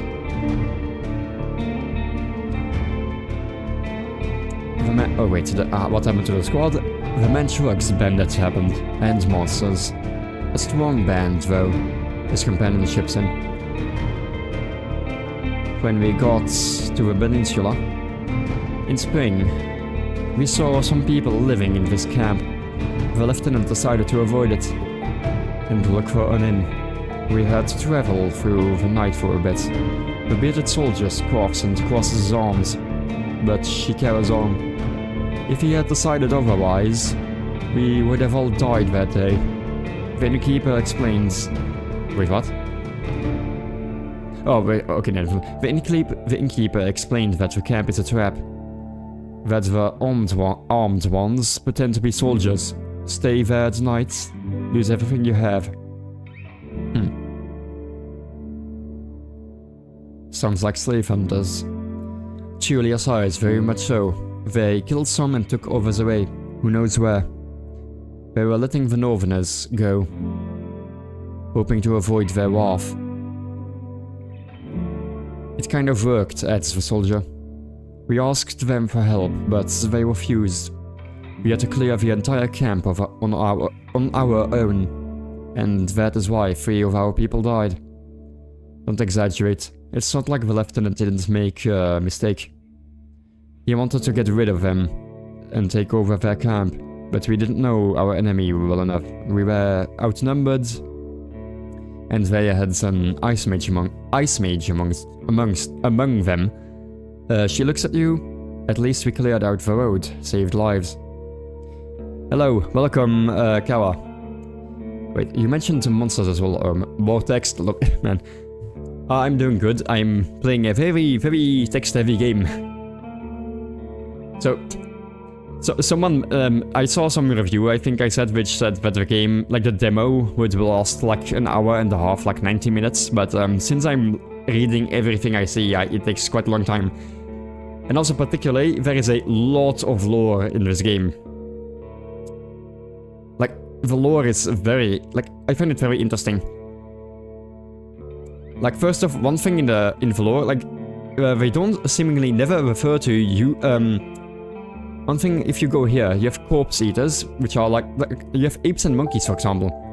Like, these are not regular, like, monkeys and apes. These are like a weird fantasy creature. Like, it's a case of a lot of these right here. Like, I do hope maybe at some point we get a visual representation of these and of all of these, like, beasts. Also, like, the undead. This is, like, one thing I do find very interesting about the setting. In the game, they never refer to, like, human corpses as corpses. Like, there is one creature called the Corpse Eaters, which are, like, a monkey-like creatures which will hunt humans. But they never... Whenever they are referring to a human, like a dead human, they say a human shell. So supposedly there is a fog. Whenever the fog happens, like when you know the weather, like just fog happens, like in the real world, the fog causes dead humans, like so, like corpses or well shells in the setting to become zombies or like undead. So that's so first off, the fog does not happen in spring supposedly, but this is like a very interesting thing because it means that whenever like just a natural weather occurrence happens, like the dead just rise. So like that is like a very interesting thing in my head. So at least the big religion in this setting forces you to cremate all human corpses, because otherwise they could just turn into zombies the moment fog starts appearing.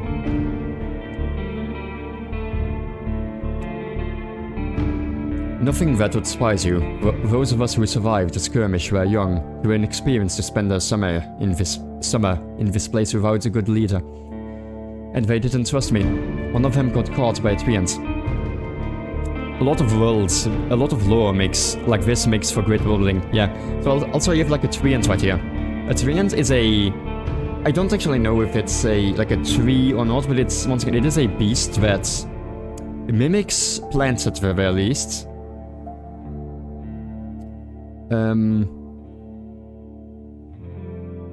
Yeah, I assume it's like a tree-like creature, but interestingly, first of all, they don't have leaves, so if you're in a season where like there are leaved trees, these will stand out a lot, so you have to be careful if you're traveling in like in fall or in the winter, because like any like tree without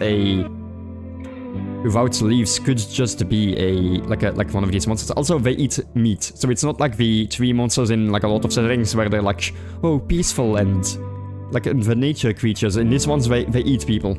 Like the tree creatures eat people. One of them got caught by a treant.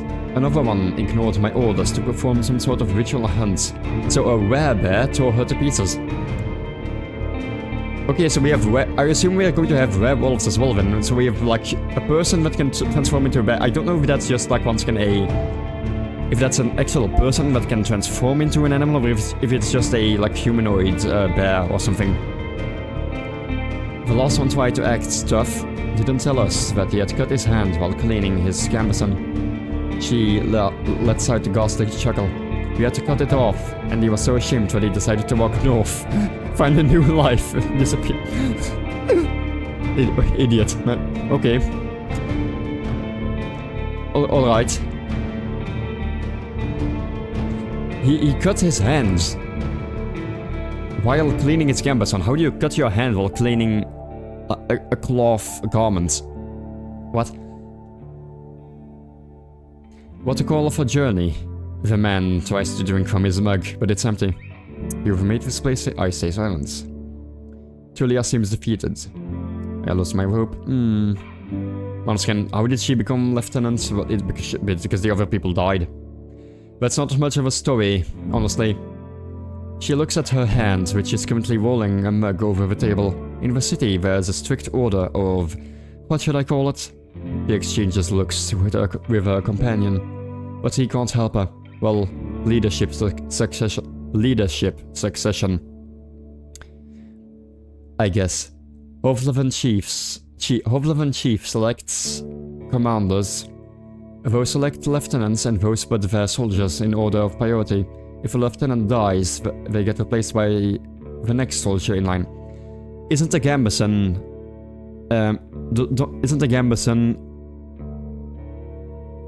Doesn't a gambeson have the metal plates, armor plates underneath? Yeah, that is also what I thought, but...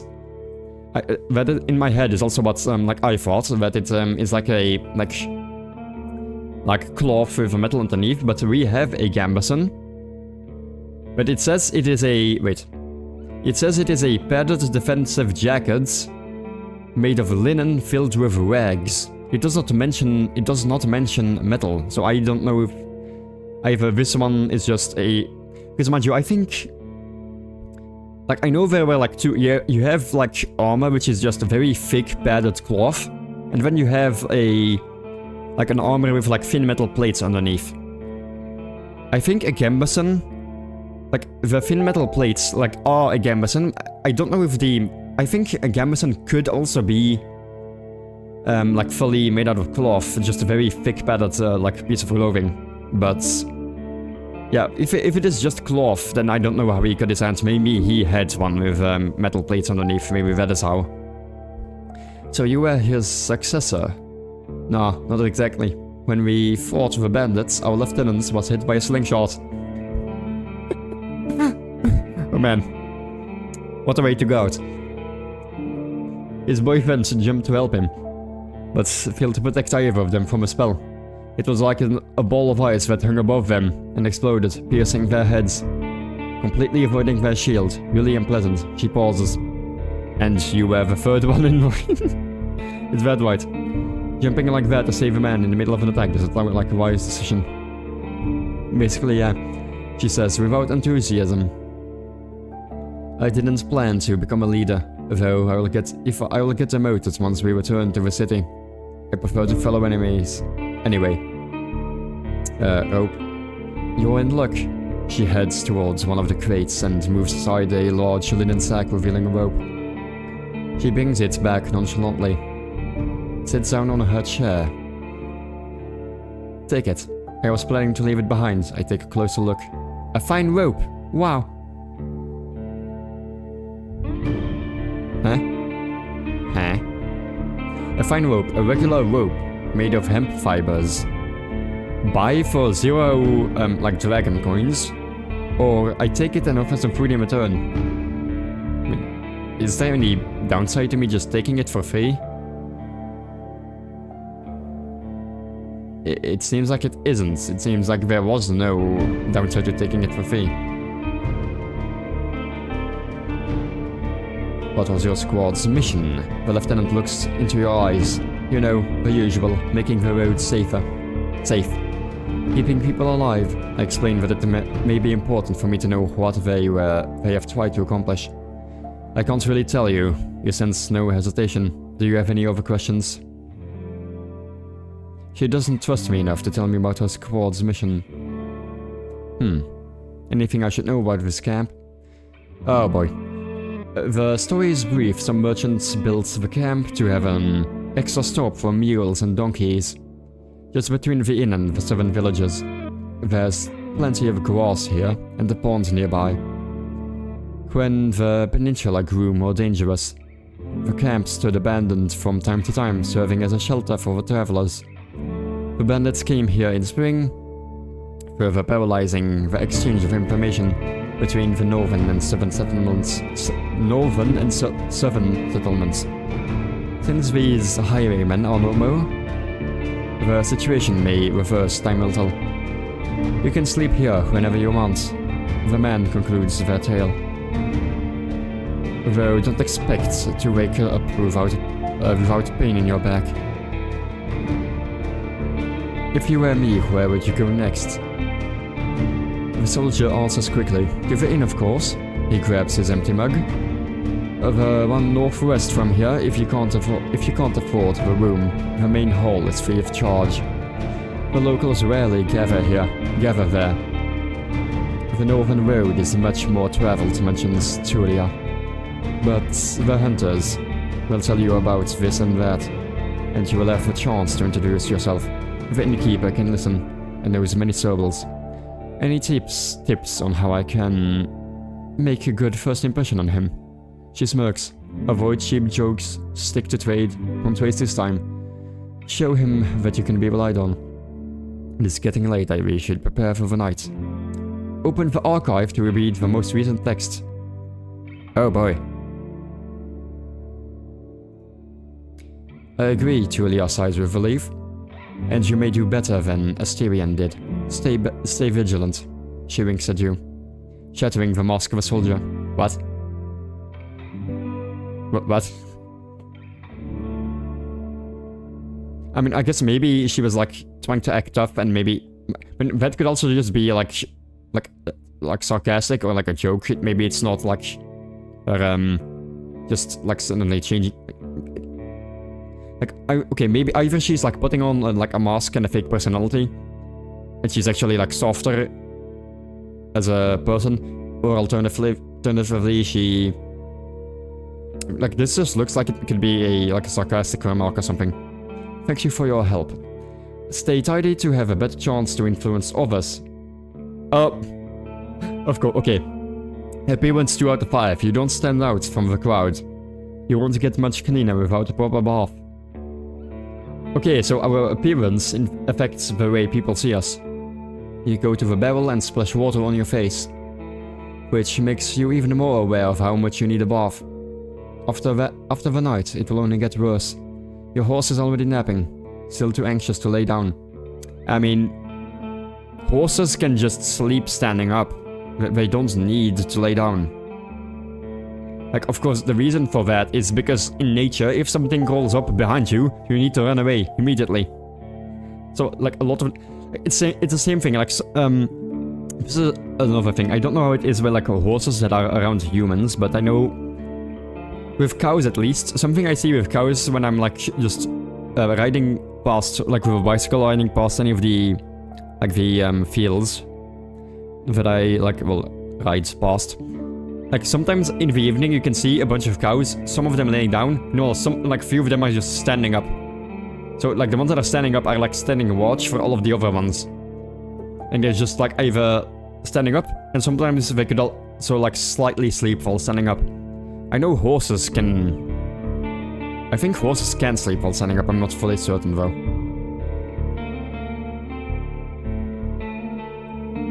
But at the very least, they can rest while standing up. It's not like little people where we have to lay down in order to rest. I prepare for my watch. The soldier in the shirt is eager to guide you. Just observe the area. There's plenty of griffins around. Also, griffins in this case, like once again, some of these monsters are not the quote-unquote normal standard monsters. Most griffins are supposedly slightly bigger than a fox. So they're not like large animals, but they are like big griffins, which are considered very valuable and can actually be used as mounts and such. So most griffins are just like foxes in terms of size. There's plenty of griffins around, though they won't try to jump over the palisade, probably. Also, I think at the very least, smaller griffins can't fly. I don't know if the big ones can fly, actually. And probably better watch out for the apes. They climb up and carry out any food they can find. And there's this one really loud were elk that keeps smelling the wall, though it has never tried to get in. So were elk. So we have a were bear already. We have a were elk, or like and so on. So is this a human that transforms into an animal, or is this like just a term used towards a humanoid? Wait, maybe that is used towards like the beast folk. Maybe that is why.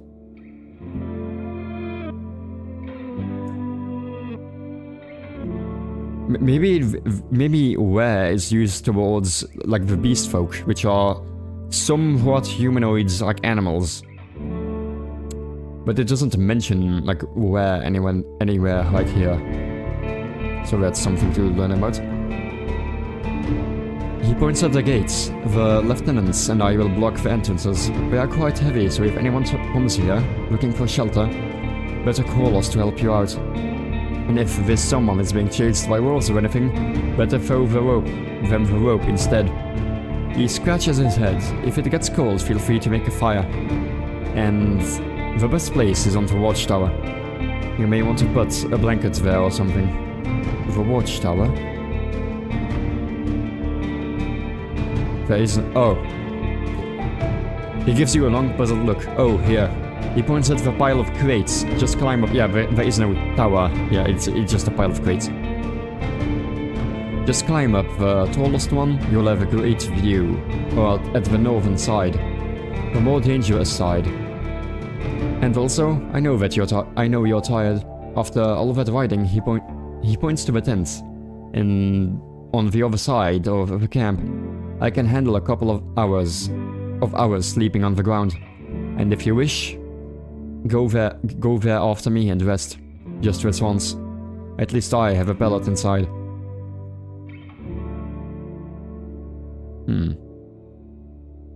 I'm fine, don't worry about me, oopsie. Oh! Okay, nice, we get more view now. Okay, so in the beginning we came up to the gate, then we saw the camp, and now we can see above as well. Okay.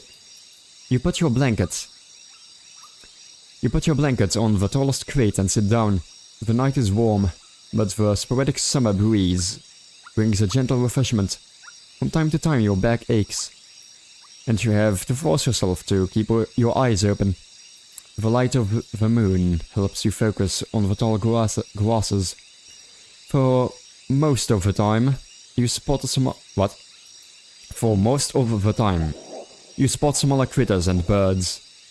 But there are exceptions. At one point, you see a three-horned deer. Trying to challenge one another. You see three-horned deer trying to challenge one another. Before they clash their antlers, a two-legged dragonling appears, though leading its much smaller offspring.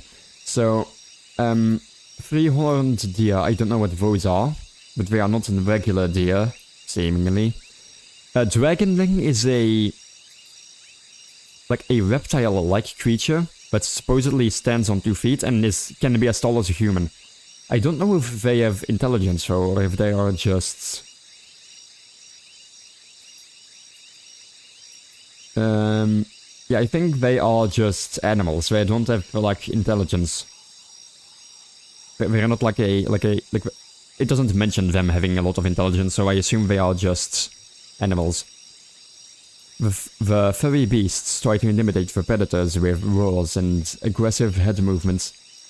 After a few moments, both sides walk away slowly, not willing to risk the fight, nor admit their defeat. I don't let it distract me. I keep looking around. You hear the death screams of distant prey and the mating calls of monkeys. Runners are chasing a grey hare. Runners are like big birds. A group of musk oxen, I don't know what that is. Oxen, so it's like a cow-like thing, lazily chew the grass, preparing themselves to sleep. A dusk fox, just a fox, is running together with a lynx, a cat thing, making playful screeches. Thankfully, you never have to intervene. You just sit there, watching the not-so-distant forest, trying to outlast your sleepiness. You can only guess how much time has passed. Once you feel you have had enough, you climb down and go to a tent. Waking up the bearded man with just a couple of words. You confirm that nothing important has happened. I look for a place protected from wind. I use my bag as a pillow. Put my blanket on the ground and cover myself with my cloak. You aren't used to sleeping in such harsh conditions, but it's better than nothing. The weather is gentle, maybe you don't catch cold. You won't catch cold. The stars instantly inspire your dreams, both through their splendor and by making you look for patterns and shapes among them. Your job starts tomorrow. I focus on the real goal of my journey. It once again mentions the real goal, so it's like I'm going to assume there's like a case of we don't actually know what our main character is doing. New journal entry. Oh boy. Oh my god, more things get added. Oh no.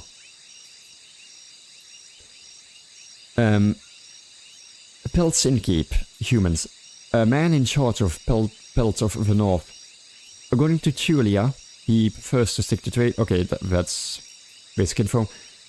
Explore the peninsula. I need to explore the peninsula as thoroughly as I can. I have to get to know the locals and find out how much of a profit can be made here. Then bring the news to Hovlaven. I have to leave the peninsula on the 40th day of my journey, or sooner. To add worth to my work here, I could secure the roads by getting rid of any major threats and convince the tribes to negotiate with the officials. Soldiers told me about a large village that repeatedly uses necromancy, even though it's forbidden by law and can be extremely dangerous. I should take a look and judge for myself. The village is somewhere among the bogs by the northwestern road.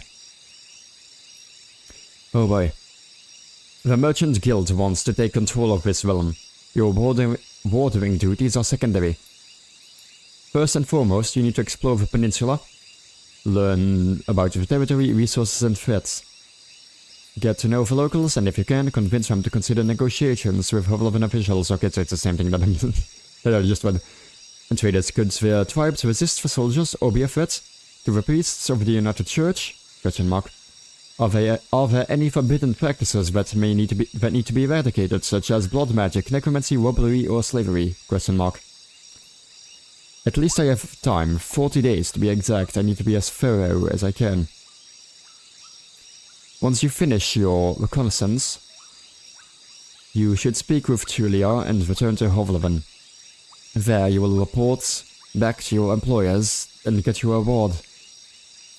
In the meantime, you have your own goal to pursue. It says once you finish the reconnaissance, but I have 40 days to, like, finish it. And Hovlaven is supposedly, like, I think 3 or 4 days away from here, so I can't just randomly go back and then come back, because that would be, like, an entire week of time wasted. We need to gather some extra coins so I can help a person I care about. I need to gather some extra coins so I can retire early and live in prosperity and safety. If I gather connections among the local leaders, I will use them to become a major player in the Merchant Guild. I want to be remembered as the soul who brought peace and order to this realm, a hero. I just want to help people make this region safer for the locals and newcomers alike. I need to find a new life for myself. I have a difficult past and I want it to be forgotten. Okay, interesting. So this is going to be a big... We get to choose our goal, I suppose, if I do that. Okay, quick load. You have become rich. Okay, so become rich, gather wealth. Once again, if I look at that in not the archive, in the journal.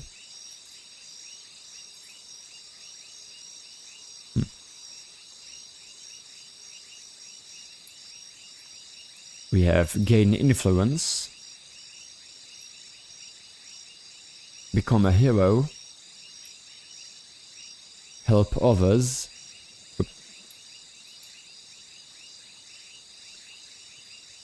I chose that one already, and a new life.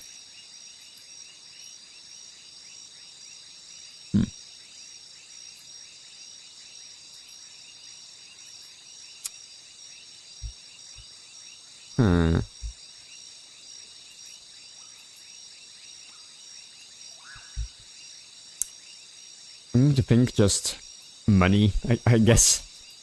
That's the thing I'm going to pick here. I don't know what effect this will have on the story.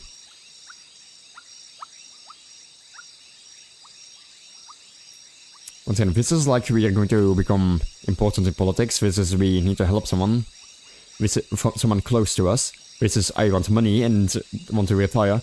This one is I want to be a hero in like an egotistical manner, and this one is I want to help people in like an altruistic manner. And this one is I have a past.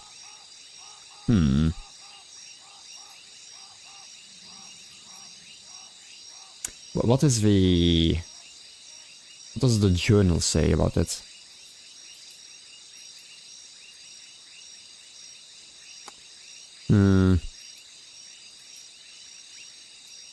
Given the universe, both could be bad. Which one exactly? Do you mean for like the being a hero or helping people?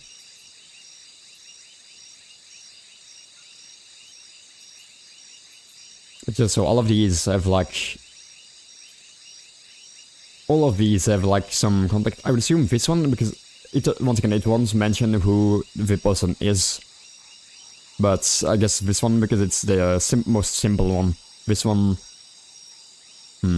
Yeah, I'm going to choose the one that is, like, caring about somebody close to me.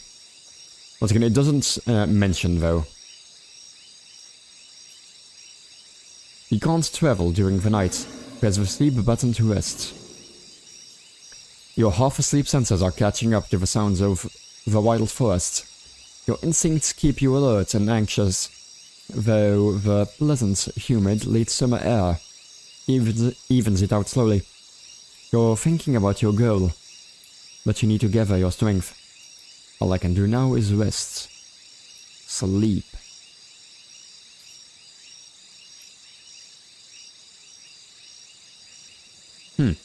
Sleeping on the ground. Oh boy, this is bad. Sleeping on the ground. Your blanket won't be much of a bed, and the palisade barely covers you from the wind. Sleeping here would be severely uncomfortable. I don't have anywhere else, do I? I can't click on anything. Yeah, so I'm just going to lose a bunch of, like, 2 hearts. I'm going to lose, and 1 appearance point. Oh boy. Sad.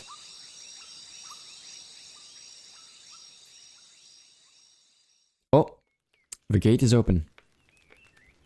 You're surrounded by sunlight. Your bag begs you to stand up. Before you fully wake up, you smell a roast. No, burning meat. No, burning meat. Burning, rotten meat. Disgust crawls towards your consciousness. You stand up. Normally you would dust off your cape and blanket, but your instincts are stronger than your routine. Your horse is looking around nervously. Your bags are where you had left them. You see an open gate. I go outside to see what's happening.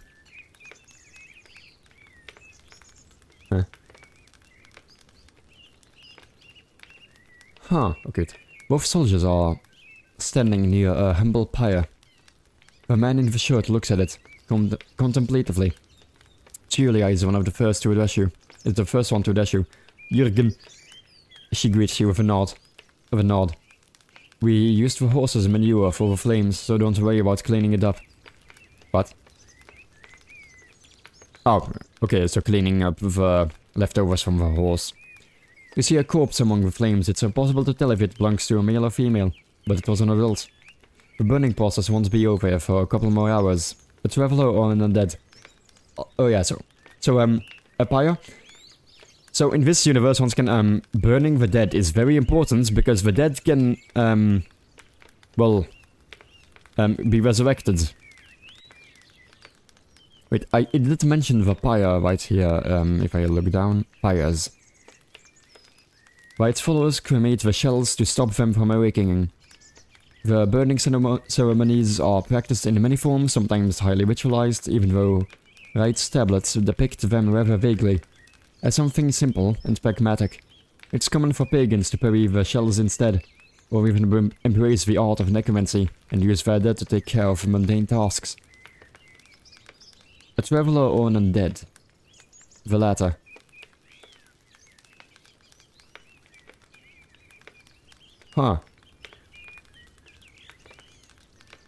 The latter. A young one. She lacked the pneuma to understand that she couldn't get inside the camp without climbing. I stabbed her with a spear from a safe distance. She shifts her weight. One more fog and she would be a real threat. Even now it took a couple of hits to knock her down. Sooner or later, every human shell wakes up, gaining more strength with each soul it devours, and each moment it spends in the fog. Burning the dead is not just a religious practice, it's a necessity. soldiers, priests, village majors, and even road wardens. Making large fires takes a lot of time, but it saves lives. Julia calls this undead a she. Most unites hesitate to do so. Time for me to leave. Okay, so once again... So, you have multiple religions. Right is like the monotheistic god. And this one, the Unites, like from the United Church. I have not read all of this lore right here. But, you have the United Church. So, supposedly... Okay, so from this in context, I can understand that, the people, like the Unites, the ones from the church, do not refer to the undead as human. Or would not refer to the undead as human. But yeah, also like making... I guess once again, in universe, this would make a lot of sense. But making an entire, like, a building thingy to cremate one human corpse is a lot of work. It takes a lot of resources, but once again, I guess if, once again, you live in a universe where the dead can just suddenly wake up, cremating them immediately is important. Even more so because, once again, the undead become stronger and more intelligent the more magic power they absorb. And the fog is just magic power, so whenever the fog happens, they just get stronger. Running away from the weak, huh? I don't blame you. She walks up to you for a few steps. Find us here if you need us, or if you learn what happened to Esteban. There's another grounds here for you to rest. Safe travels. This work makes you stop. An old farewell, mocked in a number of songs and tales. But yet you hear no scorn in Julia's voice. You wonder how many acts of kindness like this one you're going to experience in the days to follow. She returns to the pyre. I prepare myself for the journey. Travel. Use the travel button to receive a map and move to another area. You somehow missed the fact that your mount is already saddled and warmed up. You double check the equipment, but you don't need to fix anything. The soldiers were diligent. Normally preparing any palfrey for a long journey takes a lot of time. You put on your gambeson and make sure that your axe is tightly attached to your belt. Then get into the saddle. The palfrey knickers. Ready to leave, it's time for you to get to the crossroads north from here. Oh god. Well then, once again, this is a demo. I assume you're not going to explore the entire map in the demo, but my god, this is a big map. Travel forwards to continue your journey. Once you're done with the north, speak to Julia to return to Hovleven. Map key? What? Nighttime shelter. What does this mean? Julia's camp. A military outpost surrounded by a wooden wall. Set in the middle of the valley. You're currently here. Travel north.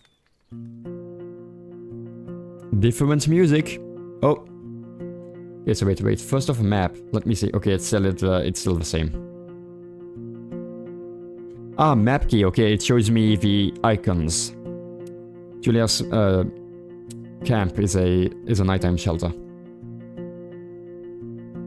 Wow, finally, different music. I've also been busy for 2 hours and 16 minutes, 15 minutes, give or take. I may like save and pause the game here and try something else because I'm definitely also not gonna get this demo done. It's like if I was just reading it myself and not saying everything out loud, it would probably go by a lot faster. I wonder how the combat encounters will handle things. I think the combat encounters, like, if I save right here. Yeah, it doesn't show it right here, but wait, settings. I think if you, if you made a new game, I think it tells you something that the game, does have like some dice rolls, you know, to decide some outcomes.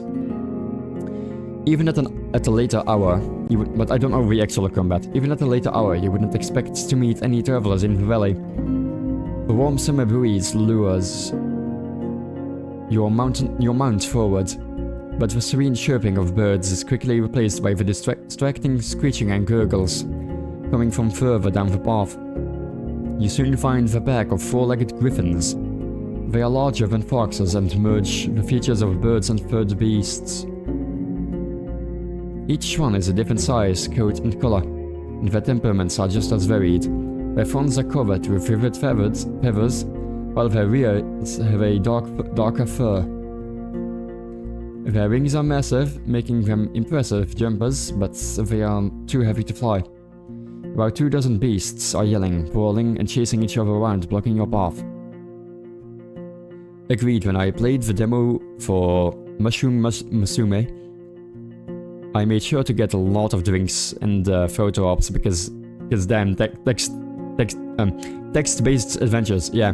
I think it was also like the previous stream, mind you, like, because you were here as well, Kara, the previous stream with like the Silent Kingdom, like, that was just like a visual novel, well it was an RPG Maker game, but like the dialogue was just a visual novel. So it wasn't even that much dialogue, this is just complete dialogue. Like 90% of it is dialogue. But once again, the griffins are like just bigger than foxes. Most of them. Some of them can be supposedly as large as a horse. Also, their fronts are covered with feathers while their rears have dark fur. So I guess it's like the typical griffin where the head is that of a bird, of like bird-like, and the behind is like lion-like. If I'm correct, that is what a griffin was supposed to be like. About 24 beasts, what?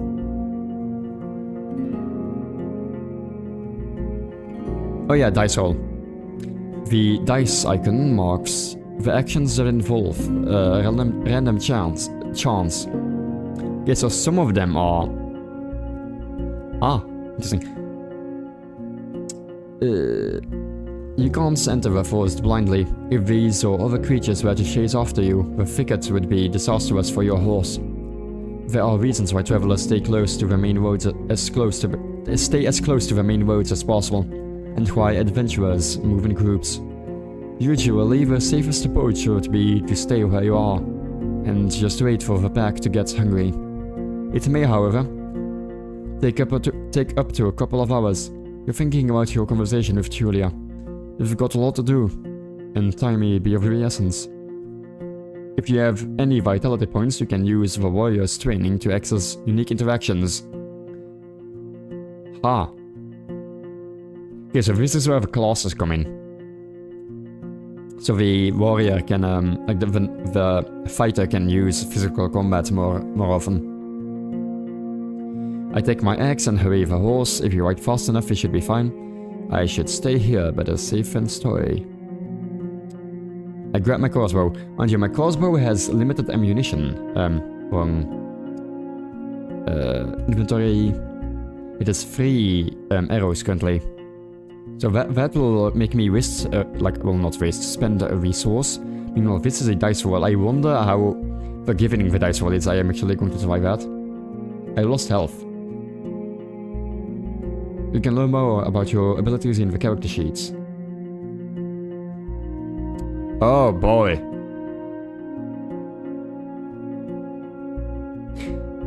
Jürgen Vroodwarden. Fighter, blah blah blah.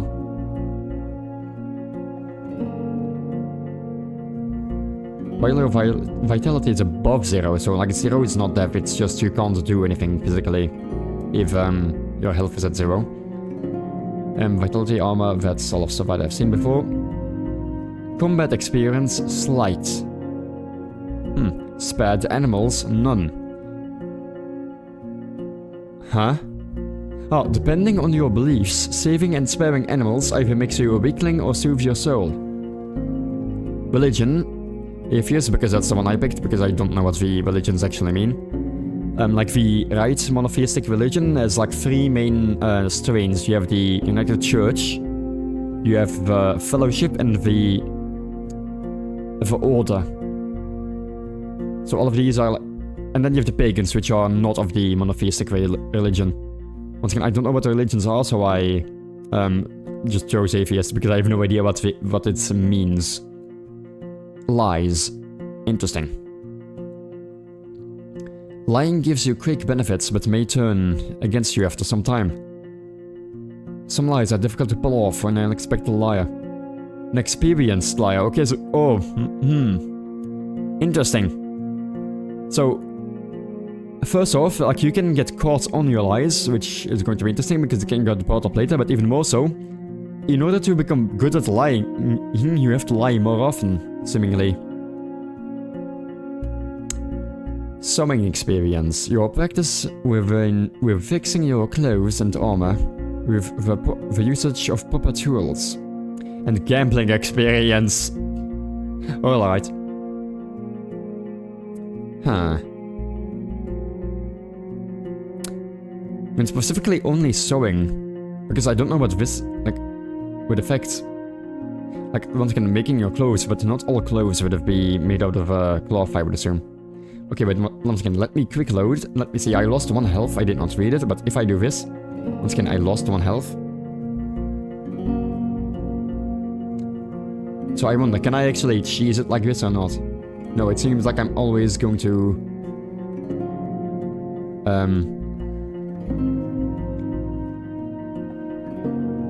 Yeah, no, this seems the same, so I guess it's not a I don't know how the random chance would work.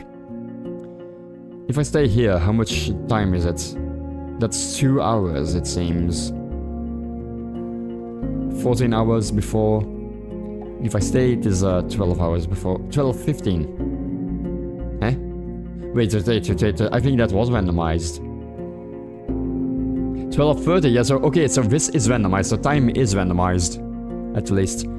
While you're observing the griffins from a safe distance, you allow your horse to graze for a bit. Occasionally, you see other, smaller animals, but you spend your time undisturbed. After more than an hour of waiting, the 2 larger beasts engage in what looks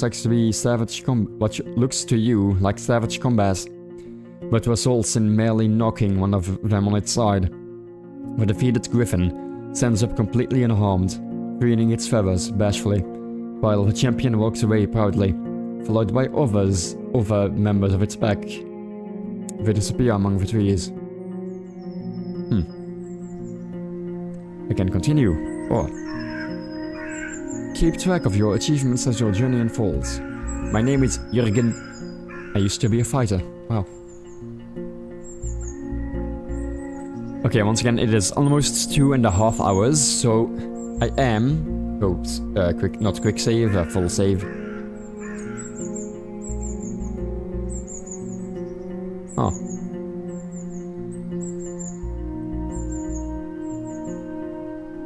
Oh, there are multiple quick save slots. Interesting. If I just... Oh, wait, I can name my horse. I'm just going to quickly check forward, so I can go east and west. There's a wolf pack.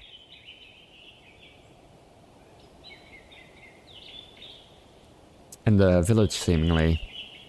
Oh, this is... Okay, so to the east is the inn.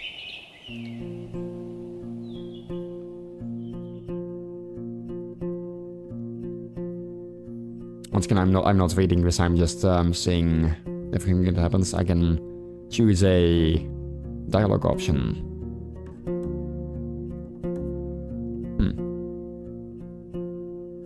Yeah, so to the east is the inn.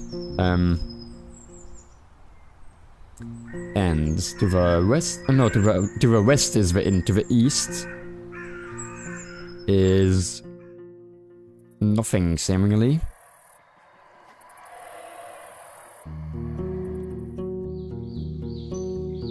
Huh. A weird stone hut. A chapel. Chapels raised by the priests of the United Church.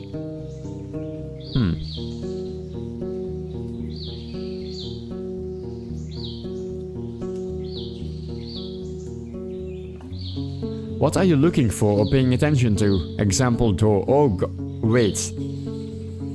I have to type things in at some point. I don't know, would it be like something like food?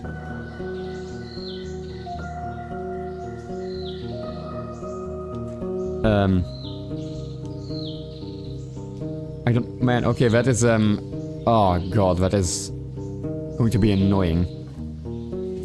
So I would have to know what is in the room.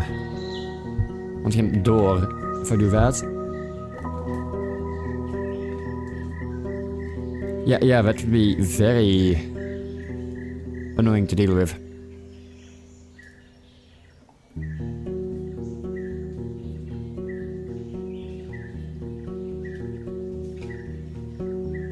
Yeah, so I don't know anything that I could be looking at, so that would be something you'd have to figure out. And even more east is a path forward. Ah, that is another. Oh, goblins. Interesting.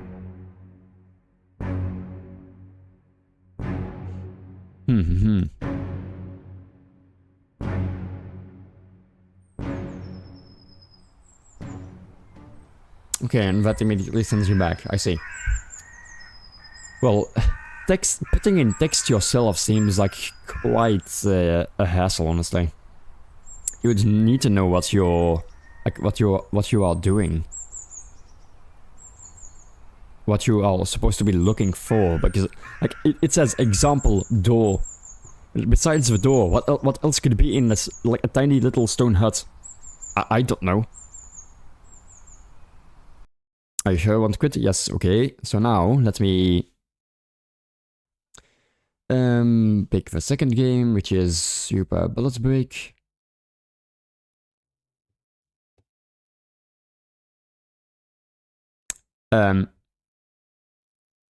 Okay, maybe I installed these games a long time ago. I have a... Okay, yeah, it could be that I installed them a long time ago. I have a specific, like demo... oops. Like a demo thing, but it was not where I put the demo games.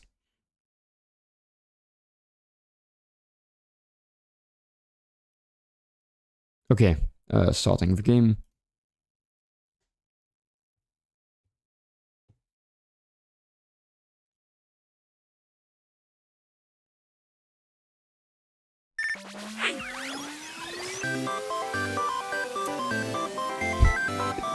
Okay. I mean, you can hear the game already, okay, but it's I go from like a somewhat serious like fantasy story to anime game immediately. Okay, let me open the game. It's also in windowed mode, so I have to change that maybe. So let me also change the texts.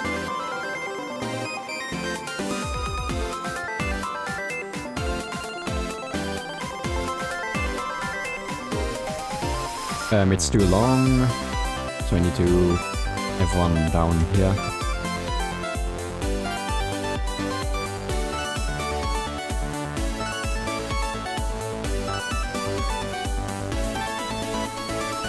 Not like that, okay, sure.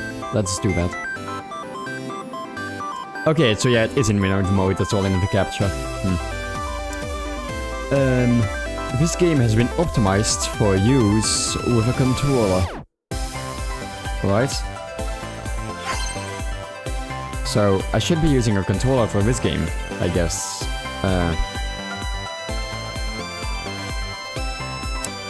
I don't know, it doesn't seem like a game. Like, it seems like a card battler. And it doesn't seem like it would be... Wait, let me look at the Steam page, I guess. It looks like a card battler, so it doesn't seem like it should have oopsie daisy, oopsie, I am playing stuff from Steam. I'm playing sound from Steam. Yeah, it does not look like it's a game that's meant to be played with a controller necessarily. Well, whatever.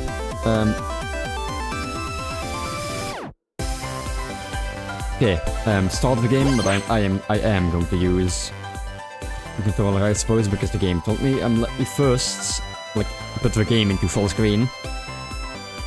You have received an important message. Click the messages icon to look into it. Huh.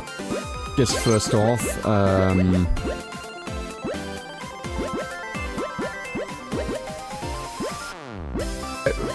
okay, wait, do I have to drag it myself? Really? Wait, are you joking? Can I not?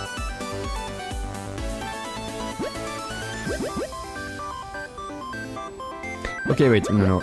Config BGM, SFX, sound effects, voice volume, text speed, show icon explanations, rumble. Huh? Huh? Okay, once again. Okay, I assume this is because it's a demo, and such it doesn't have all of the features available. But I okay, never mind. Let me drag it. How do I do this actually?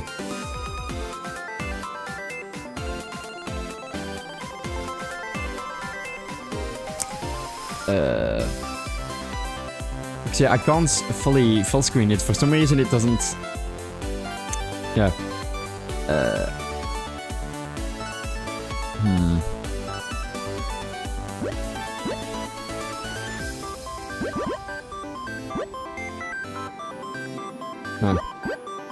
Alright, let me...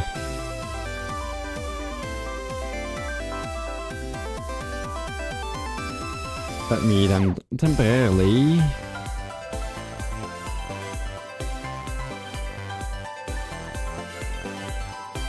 Does this work?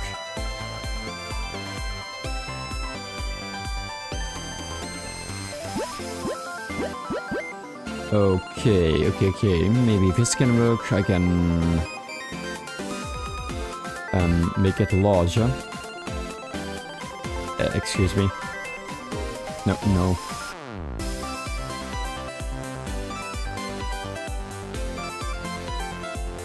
What? No, come on.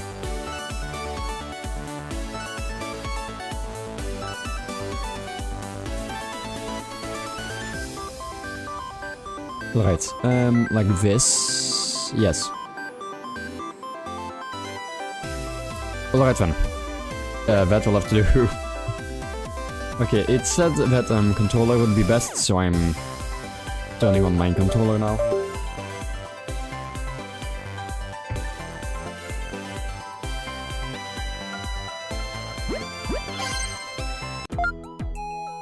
That's not what I did.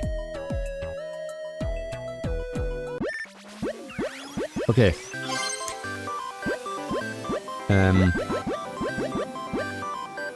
Open magazine, progression shortcuts, cursor movement. Open graveyard, display icon details. Open items, open options. Confirm, advance, cancel return. Display records. Map scrolling.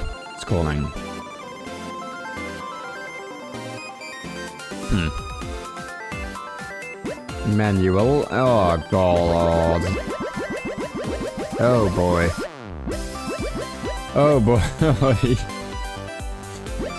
A bunch of text once again. A field guide, I can't access that yet.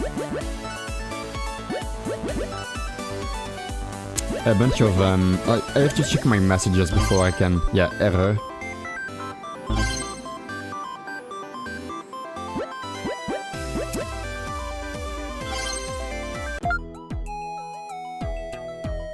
Nayuta.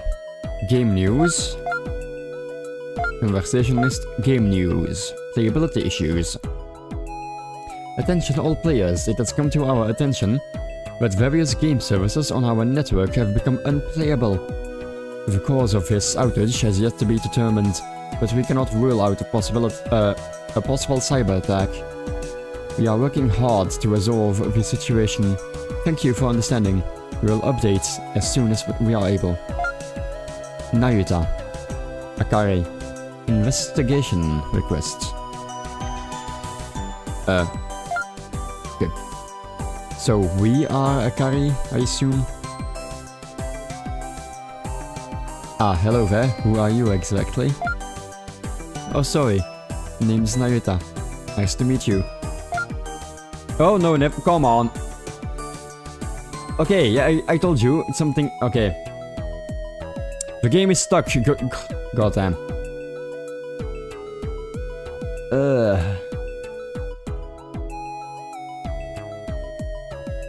Okay. Okay, thankfully I noticed it before. Come on. Ads.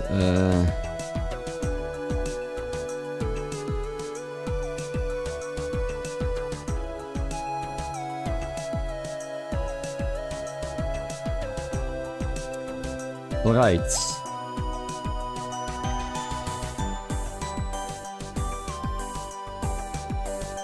So I can do this.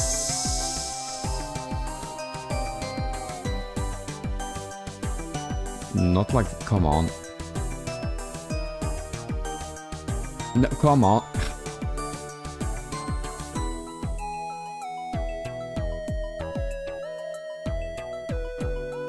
Can I? So I can now open this, hopefully.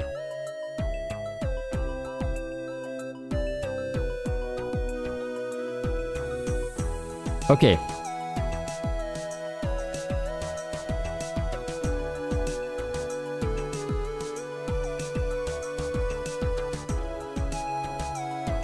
Now you can see the game, unlike before when I was not showing the game when the game was once again frozen.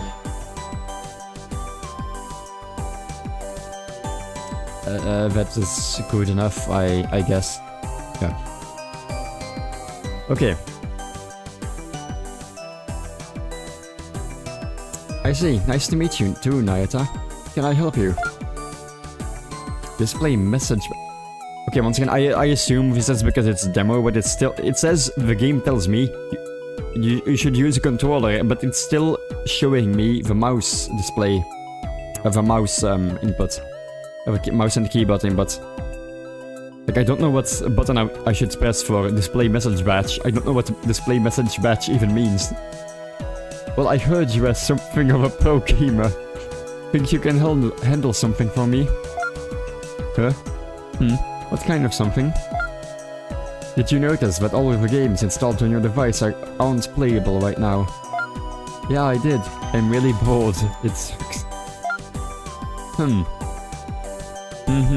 Just as I expected. Luckily, I can scratch that itch, Akari. Ta-da!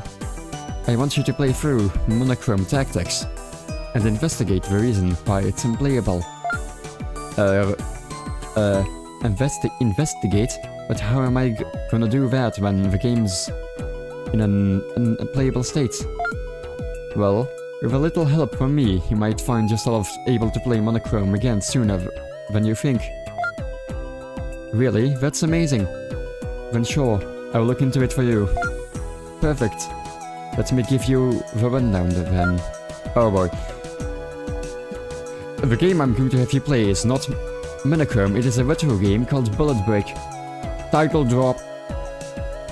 The real Monochrome is currently unplayable because of Singular Lady, a boss character from Bullet Break. Singular Ladies are self-aware AI that use minions known as buggos to alter the systems and the characters of other games, converting their games into an altered version of Bullet Break and making the characters of that game self-aware themselves. This sweeping transformation is the reason why Monochrome and your other games are currently unplayable. They have been altered from the inside out. But that begs the question, doesn't it? How did these Singular Ladies escape their game? How are they moving to other games? It's awfully suspect, so I'm thinking there has to be some kind of mastermind behind all of this. That's why I would like you, with your gamer skills to investigate. Oh, I remember this game now, it was fun. So, I guess this is one of those things where, like, if you play games more often, then well, if I play games more often, I will find more things to play, but I'm actually, like, looking at this and it's like, both of these concepts are actually somewhat interesting. Like, the first game was, like, a serious game with, like, a very interesting fantasy setting, and this is just, like, a stupid, like, anime, like, game with, like the story, but, like, you know, your stupid video game story, but... like, in this game, like, oh no, the games have been infected by AI from other games, and you need to remove... and because of that, you can't play games, and because our main character is a pro gamer, he's very bored, because the only thing she does in her free time is play games. Since our enemy here will be one or more of these singular ladies, I have called in the perfect counter, Black Cat, the protagonist of Bullet Break. What's Bullet Break? An actual game then? Because this is Super Bullet Break. Like, is there a game called Bullet Break, I wonder? I've given them special functionality, so as long as Black Cat recognizes you as a player, you should be able to play through the altered version of the game. Once you're in Monochrome, I want you to work alongside Black Cat to wipe out the singular lady, and restore the altered content back to how it should be. Any questions? Alright. And what's this game released actually? Like 2022, it said in the beginning? Of a demo at least. Emoji of a sleeping... grass deer, vine deer. Don't fall asleep on me. Angry emoji. So, once again, this is like obviously, I guess, what to call it, like Japanese internet. What do people say nowadays? Coded. It is very Japanese coded. Like very Japanese internet coded. That was way too boring. Once again, first of all, this is the demo, and secondly, this is a Japanese game, so yeah. Give me the TLDR version. Fine. Work with Black Cat to restore the altered characters, beat the singular lady, find information on who's behind all this. Okay, Dolphin. I'm not convinced you got all that, but it's fine. If you know the gist of what you need to do, we'll manage. But you need to proceed carefully. The game's future could be at stake. I'll have you know. If you fail, you might never get to play Monochrome again. Seriously? Maybe. Give me a break. Either way, if you leave things as they are, then it won't spell good news for the future of the game. Best to nip it in the bud while you can. Show me your stuff. Got it. I'll save the Monochrome world. Let's go. That's what I like to hear. Now boot up Monochrome Tactics and try it out. You should be able to play it now. Time to get my game on. Alright. Oh god. Conversation. My homework. Follow-up. So I guess, once again, like, sometimes you will have, like, serious stories, like, I guess, like, serious stories, like, from various kinds, like, the game, like, we played just now. Road Warden is, like, a serious story, from this game, Super Bullet, no. The Silent Kingdom is also, like, a serious, like, story-driven game. Ellen is a sandbox-style game with some story, but it's mainly just, people like it because it's sandbox. You would have, what is it? The Citadel. The Citadel is, because it's like the boomer shooter with anime girls and so on. And quick combat. Like, this game, I guess the appeal would be it's, stupid anime game humor. And, probably a lot of cute girls, I assume. Or at least I can get that from the Steam, review page. My summer vacation homework, it's too much. Hikaru. Okay, so that's another character. I told you to do it bit by bit. Huh? It's summer vacation in Japan, right? Don't you have 2 more weeks? Think Neptunia. Yeah, that is actually like one of the series I thought of in this regard as well. Oh, guess you never heard about her homework, Sitch. Sitch is supposed to be situation, I guess. Akari always does her summer homework on the last day of school every year. But this time her folks said she has to do it early or she'll get her games confiscated. Oof, that's rough. But it's a hell she can escape from if she tries. Don't treat it like it's just my problem. But it is just your problem. So what do you have left to do? Cram study sessions for all my classes, and a book report. An art assignment fee study and a printout for one of my catch-up classes. That's almost all of it. Okay, so right here.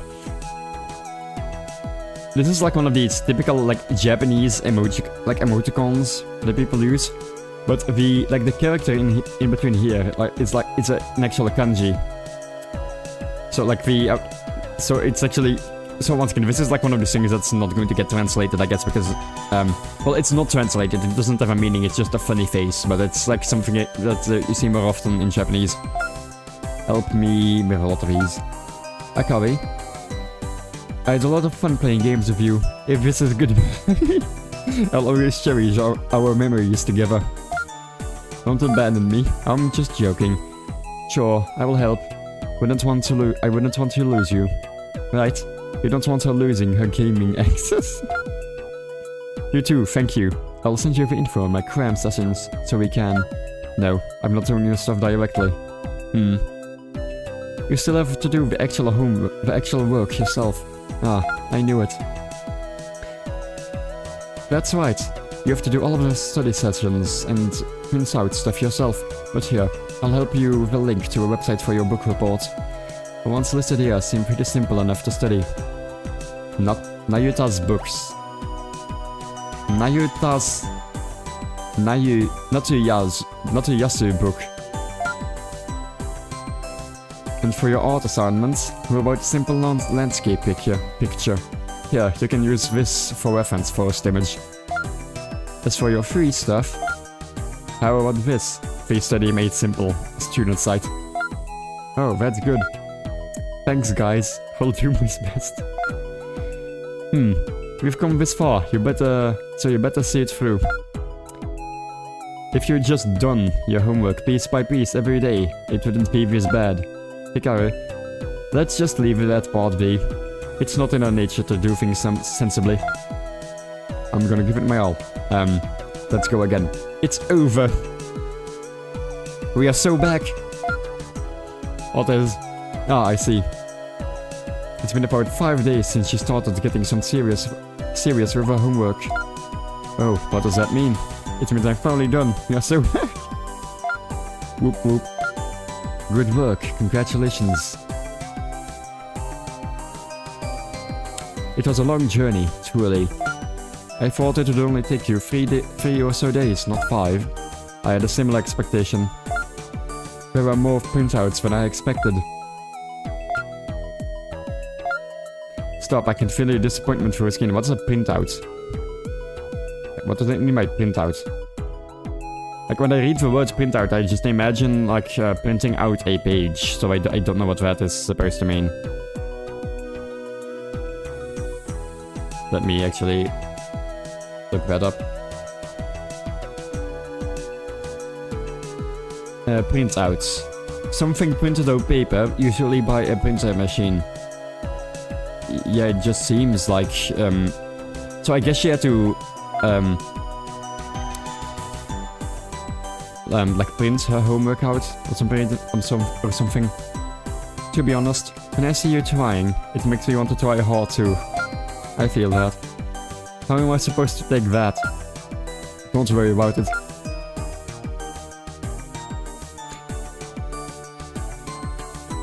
Well, at least you did it, and you're not panicking about that anymore. Once again, maybe this is something that's lost in translation, because I don't know what this is actually... like, supposed to be referencing. Well, at least you did it, and you're not panicking about that anymore. Foo. Yeah, foo is like the laughing sound effect. I've overcome the homework trials. I'm not the same me I used to be. You're the reason why you had so many trials to begin with. How about you face me in a game then? Strategy sim? Show me the fruits of your study. I'm in. I'm gonna show you my new brain. My giga brain. It's on. Best of luck. Playing game. All forces destroyed, all terrorists taken, HQ trashed. And you're now my vessel. Complete victory. I scored 4 times as much as you. Why? She has a huge brain. Man. Okay, so now, finally starting with the game. Okay, so what is Field Guide? I don't know.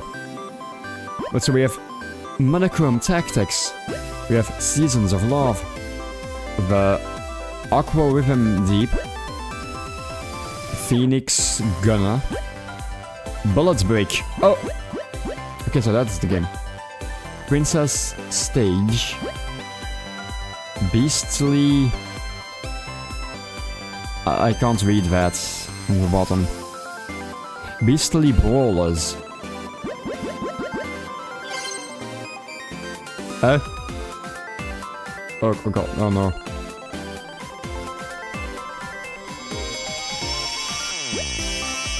What? I don't know what this means. Okay, Mission Monochrome Tactics. Player Akari. High HP. Good for building aggressive playstyle. Support bullets, so I get 3 summon chances. Eh? Why do I get 3 summon chances? Mini burb. What? Okay, I don't. What do you mean? Okay, so I got 2 anime girls, and now the third summon I get is a... Oh, I can check the description of the characters. I didn't... Oh man, I should have seen what the previous ones were. Okay, so once again, okay, this is an annoyance. It is showing the keyboard inputs, but it says X to summon, Y for abilities. The Y on the controller summons, while the X shows me the description on the controller. Okay, man. Mini Burb spawns 1 healing drone. Bronze wing gear gain 1 armor at the start of combat. Data, Phoenix Birdie mascot. Profile, an immature creature that has yet to be roboticized. Its fate is to be slowly transformed over time, losing its will and becoming more like a weapon. Okay. That's a bit, dark. Black Cat, wow. And that's Monochrome Tactics loaded. It's all working perfectly. Okay, so now we get the 3D anime girl instead of the 2D one. Look at that. We're actually playing it. Oh, you're Black Cat, aren't you? That I am. You must be the one Nayota mentioned. Akari, right? Yes. I hope we get along. I'm sure we will. So are you familiar with this game? Well, I beat the final boss, but that's about it, I guess. It's a pretty standard RPG about a hero and the Black King. Then you don't need a detailed explanation. Let's start investigating. Hold on. What's wrong? How do you investigate again? Meow, what? You didn't read the manual? Yeah, I didn't read the manual. Yep, sure didn't. Though, I did know that if gaming is in danger... Man, I got to do something about it. You should appreciate that. That is not much to be proud of. Well, at least you made it obvious that you're the type to start your games without reading up on them. I mean, I would have probably read stuff if I wasn't streaming and just, like, I would have spent half an hour just reading the guides. Yare. Nayuta, wow! Most games these days have full tutorials, so manuals kinda dropped out of fashion. Meow. Oh, Nagata, is that you? Bloom. Wow. Hey, anyways. Investigations basically go like this. You chase the singular lady out of the game, that is it. Pretty sure I said this before. But there's more to it. So I just chase out the singular lady, got it? You did? I'll explain everything else. So you don't get... I never played this, but I know everything about it. What? How does that make sense? There's tons of Let's Plays and Okay, there's tons of Let's Plays and walkthroughs floating around these days. Just think that everything I know is thanks to them. Why is she also wagging her finger around? Well, that makes sense. But don't you think it's a waste of time to not play a game yourself? You can join us the next time I hang out with my gaming friends. Thanks, I'll think about it. You should. That aside, where do we find the singular lady? Leave that to me. I have the power to detect buggers. That's a signal. There's a big one just ahead. So the singular lady is there.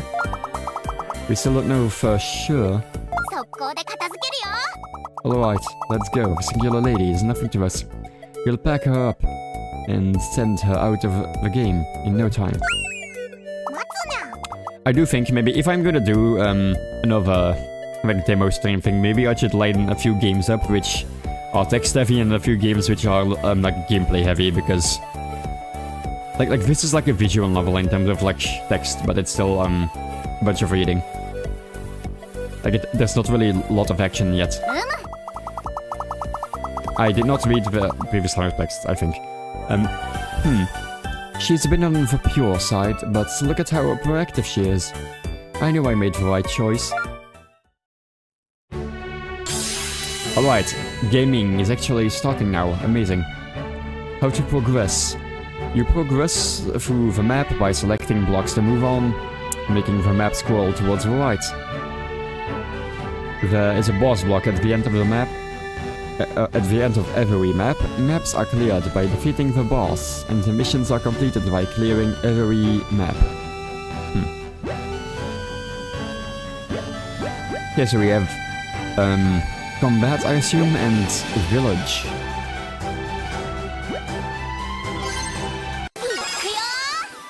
Okay, so how does this work? What? How to battle.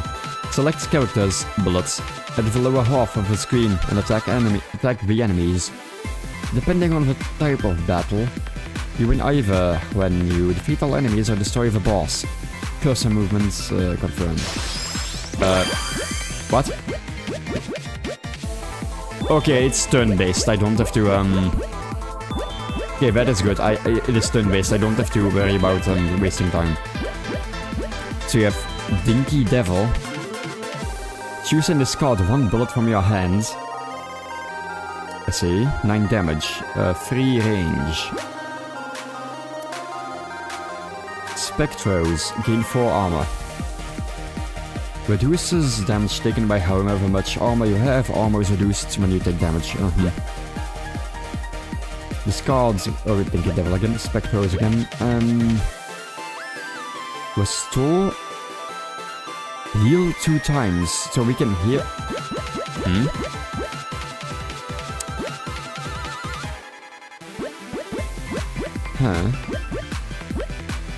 So are there other people we are going to have to heal, or because restores target HP by a specific value? Yeah, but we are the only target we can heal, I think. Okay, so some of these take more energy. Oh wait, no, it doesn't take energy, it takes time. So, armor maybe? So that's 10 damage, and 4 armor for myself. Wait, what is this? Oh, the golden bullets are the ones I have, while the used cartridges are on the right. Oh. Draw a number of bullets from your magazine. Maximum health bullet is 7. Huh. Oh wait, range means the amount of enemies you attack at once, I guess. Oh. Yeah! Oh, okay, so I can attack multiple enemies at once. I got hit once and I got hit twice, oopsie. Clear turn. Burst 1.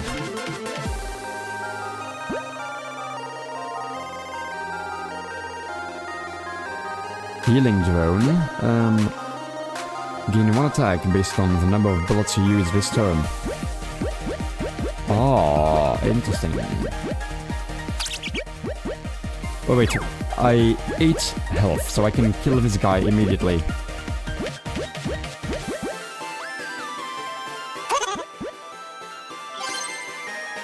Huh? Oh, okay, choose abilities, discard. The other Dinky Devil, I would assume. Yeah. Oh, that's actually quite bad, because we have an incredibly limited amount of bullets. And it forces you to use a bullet.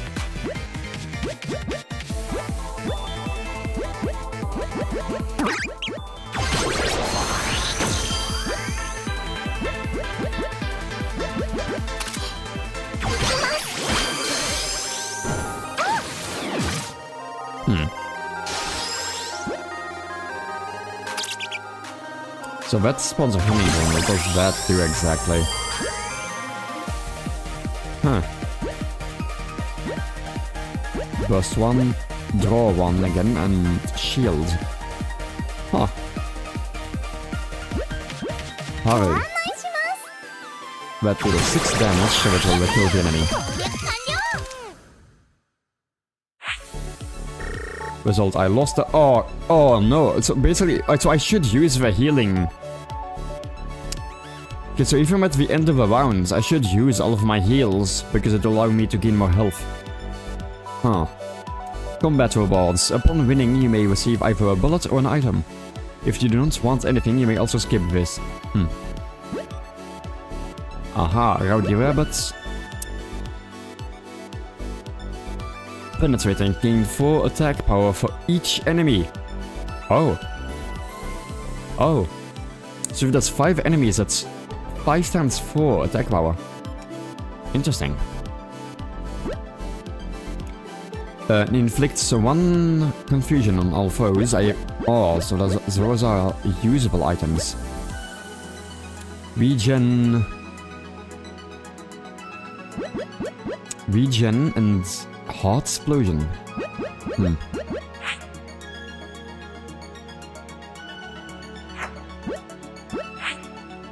Yeah, okay. Yeah, so we have the rabbits, which is just like a... Like, it's the same icon. It's like a tiny little rabbit. And then we have the enemy girl right here. We open it up and then we get the enemy girl. Amazing.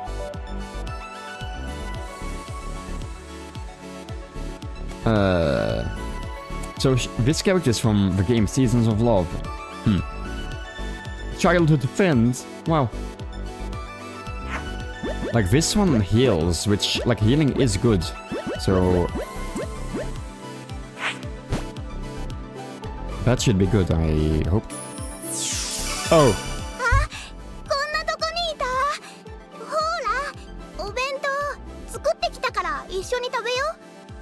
Okay, we get... okay, when we get a character, we get a gacha-style, introduction screen. Okay. Amazing.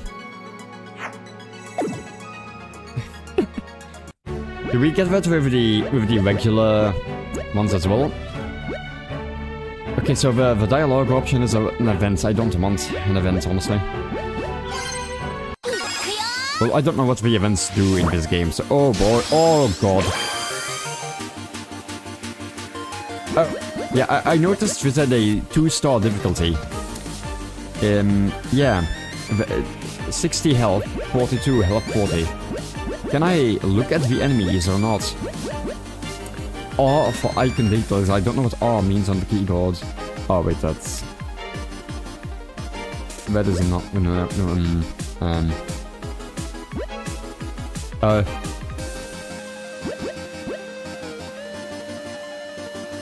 Okay, I'm pressing buttons because I want to know what's...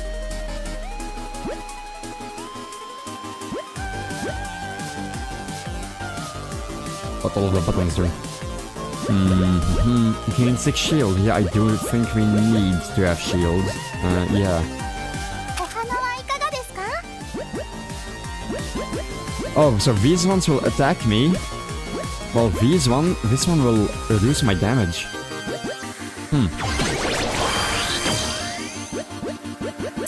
So what does this one do?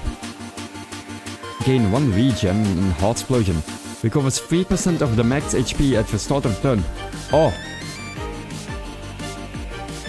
If you build Heart Explosion to 100, you'll enter a state that halves all of the well-seasoned bullets.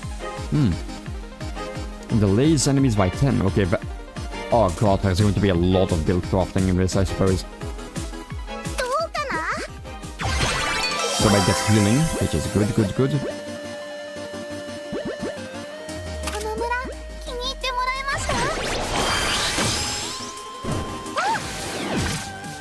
Oh boy.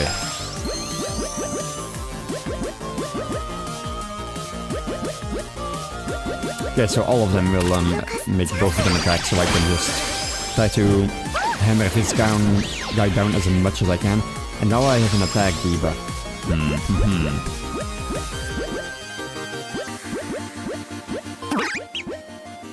Oh boy, that's actually quite bad.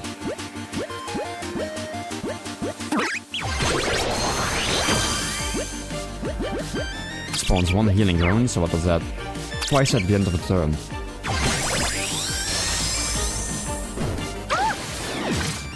Oh boy.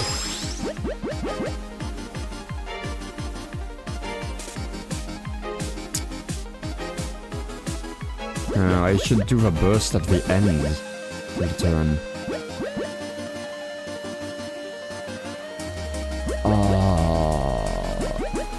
Yeah, no, I can't burst that guy down. It would do enough damage.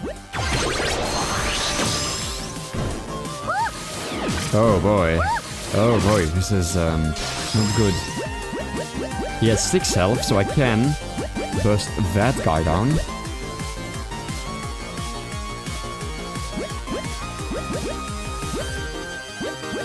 Six health, so... Oh, oh, you're right, this one is a multi-target attack. So one of them is down. Okay, alright.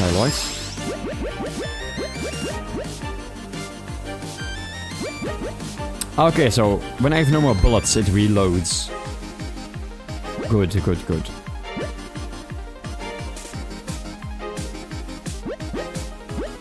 I don't know if a burst one works.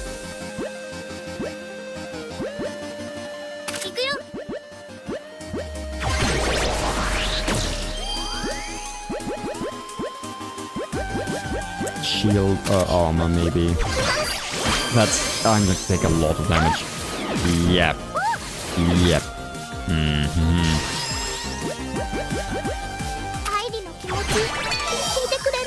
Yeah, I don't know if I'm going to... Yeah, I don't think I'm going to... win this.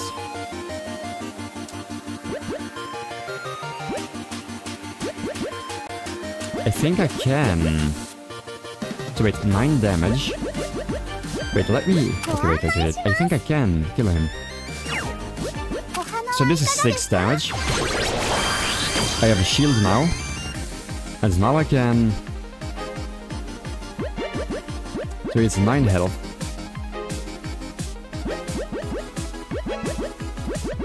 I can burst the guy down. Oh god, that... Oh yeah, no, the other one is going to attack. I can do this. I will close to discard that one, so that's that guy down. I just survived.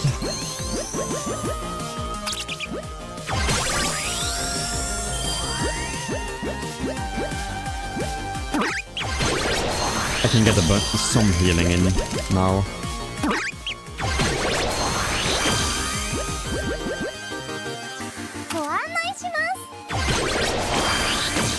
Yeah, that is not Wait, I can have multiple healing wounds. Oh, interesting.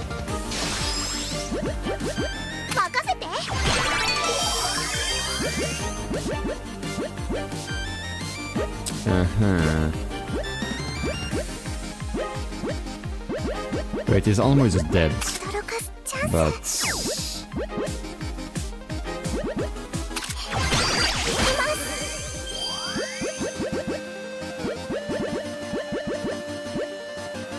You know, if I do this, he will die, but now I will have 9 health left.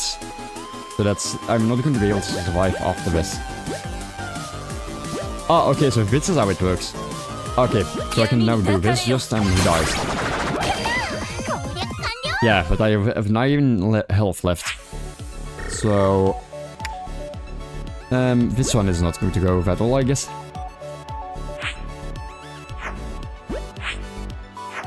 Okay, yeah.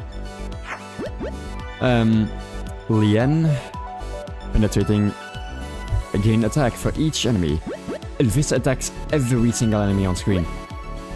Discard all bullets from your hand and draw that amount +1. Oh, interesting.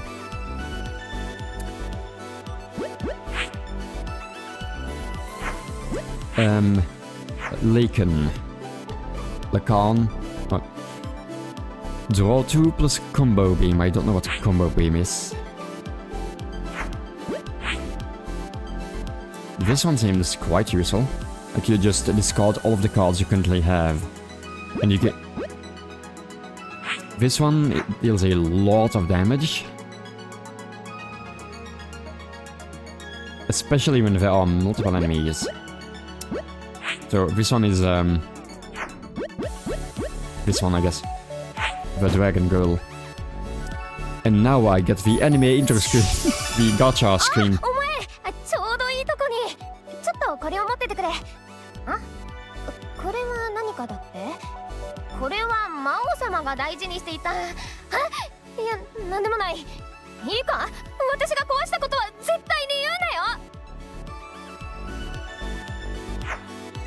Amazing. We need to recover our HP. Yeah, I know. Wait, there's treasure, so I hope the treasure doesn't make me attack. Treasure block gives items, bullets, or giga. You can choose one of the treasure types, but the exact thing you receive is a matter of luck. Huh. How do I know? The middle one. Okay, so the left one was a bullet, and the right one was an item maybe. And the third one, I don't know. Rest. Rest block. Restore HP or select bullet cartridges to redraw. We can only select one of the 3. Quick break, long break, or redraw cartridge.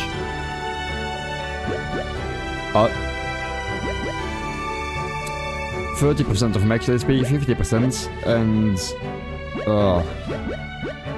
yeah, I need health, and that costs money.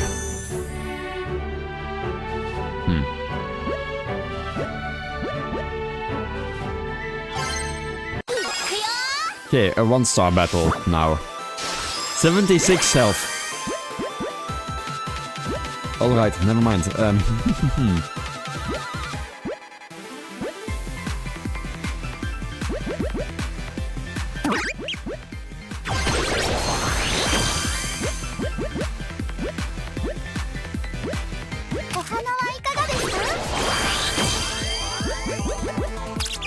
So healing, more armor.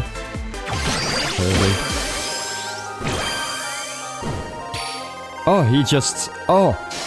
Okay, that's good. This guy didn't... Okay, I didn't see. He wasn't going to attack. He armored himself up.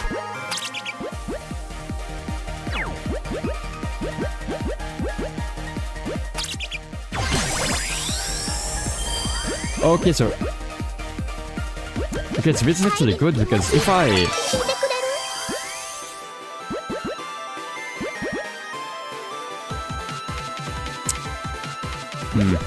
So I could use the burst now, but then the tiny guy, but I would not want to waste the burst on the tiny guy.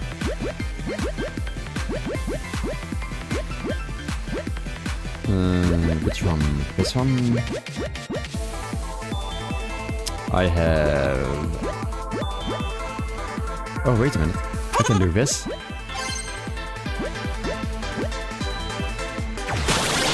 And I am still at the turn, so now I can... I have a burst, I prefer the health. The armor. Yeah.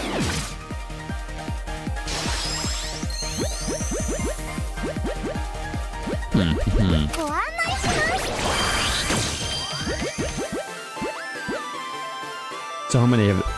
I don't know if that would be enough for me to use the wall one. Yeah, I think it is. So I can do this. I can either use, burst or draw.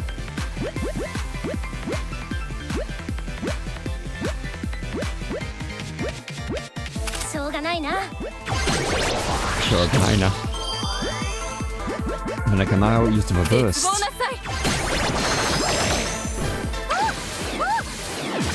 Oh, but there's a double attack. Oh no.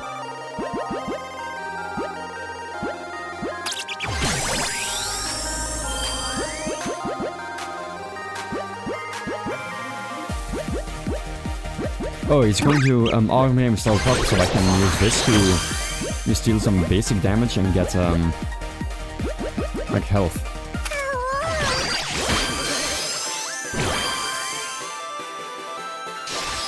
Okay, so if there's only... So it would be best for me to essentially use a very high energy or time energy like card at the bullet at the end of the turn, because it wouldn't matter at that point. I think. 20 health. Oh, and he has... Could I burst him down now?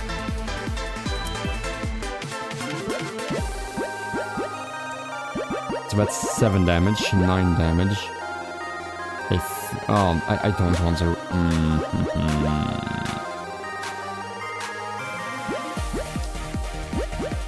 I use these two, so I could do this. I'm intending on ending the battle now. 9 damage, okay. Yep. So this guy is now dead.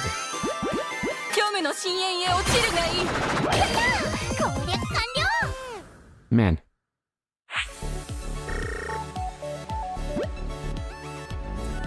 Rinko. After you attack, gain the 7 Super Guards effect. Eh? Okay, so Princess Stage is the idle game in this game. Iwards. Gain 2 regen and combo beam. Little monster. Goblin. Heal 2 times and gain 8 armor. Oh. Ooh. Ooh. Once again, I don't know what combo beam is. I don't know what the other ones are, so I'm just gonna pick this because I actually understand what it does.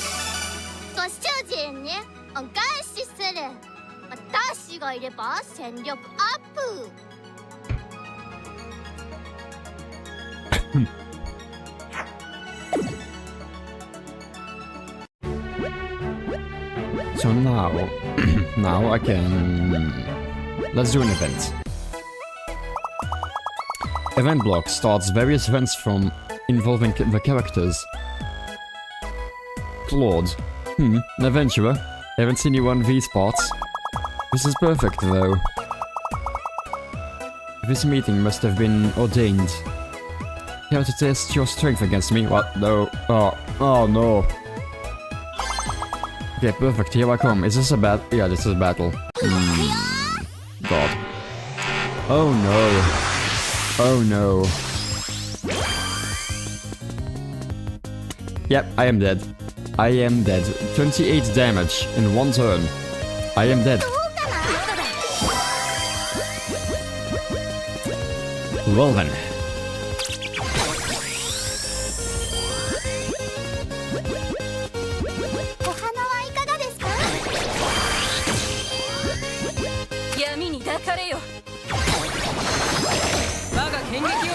Yep.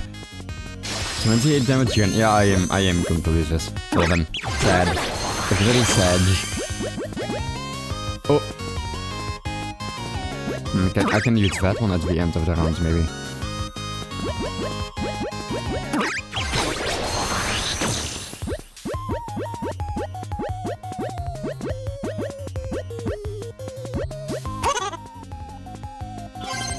And the 8 cost one, yes.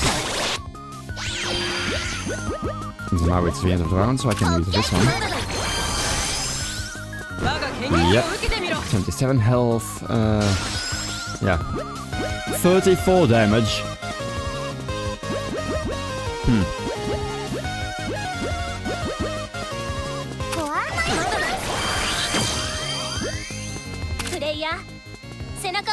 Yeah, I want to draw one. Will I get something good? No.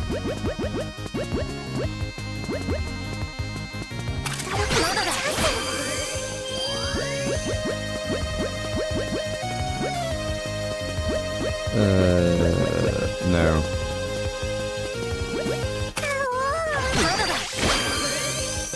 I have like 8 armor.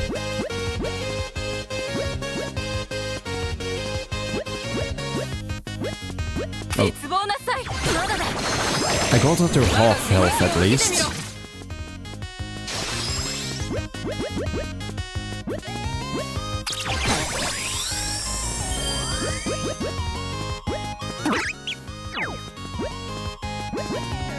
Oh boy, that's once again not enough. You saved me. Yep. I can do that, and now... I mean... Yeah, I'm going to die. No, oh no, I'm not going to die this one because, she is going to... like, power up instead of attacking it. But still, that means the next turn is going to be quite... Yeah, 30 feet... Yeah, yep. And that's it. Well then.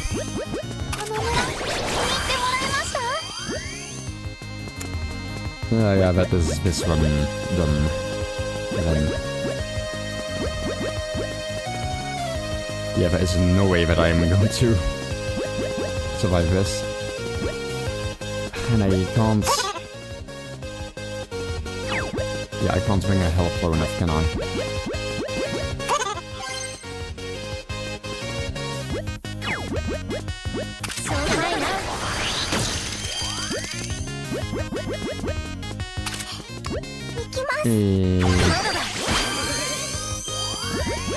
I can use this one and it's just before the end of the turn. And then I can use this with a lot of armor. Yep. Almost. I think I almost survived. Man. Thank you for playing. Store title. Alright. Field guide unlocked. Yeah. Cottages, story, play records.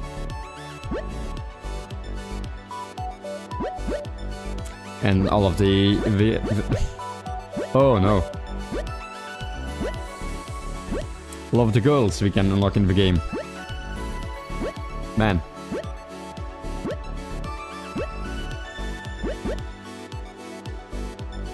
Huh, this one only has a few. A tiny amount. This one, they don't. This one does not look like an anime girl. So you have Archer Girl. I was going to say Little Red Riding Hood, but she's not red. Woman with her buttocks shown towards us. little fluffy thing. Fluffy thing again. What you call it? The gothic girl. Goblin. Dragon maid. The pink woman. And that is it.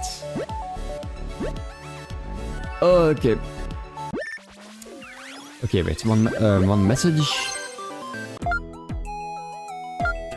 Monochrome memories. Nayuta. Hey, Akabe. I heard from Black Cat that you have played a lot of Monochrome. A lot. Well, I don't know. Would you like to share your favorite parts with me? That's a bit out of the blue, but my favorite memories of Monochrome gave me a minute to think. Wow.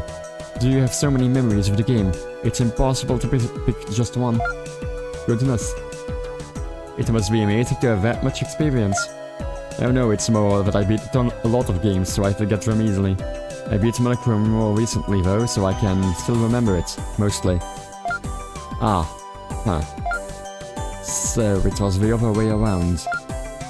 Hold on, don't get disappointed in me. We are not.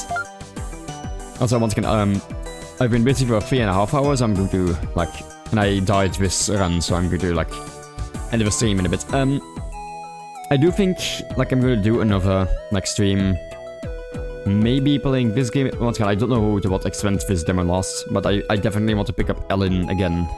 So I will probably do a stream with the games from this, like, demo stream again. And besides that, I have a bunch more demos lined up. So I have to look at those too. Sometime. Oops, see that was... I think I might have messed it up. I accidentally dragged the screen.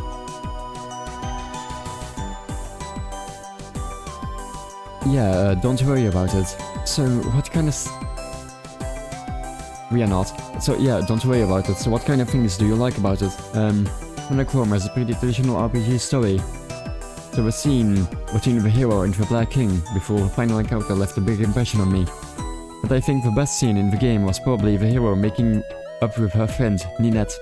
Oh, the hero and the friends got into an argument. Ninette's the hero's childhood friend, and often plays a second fiddle. The second fiddle?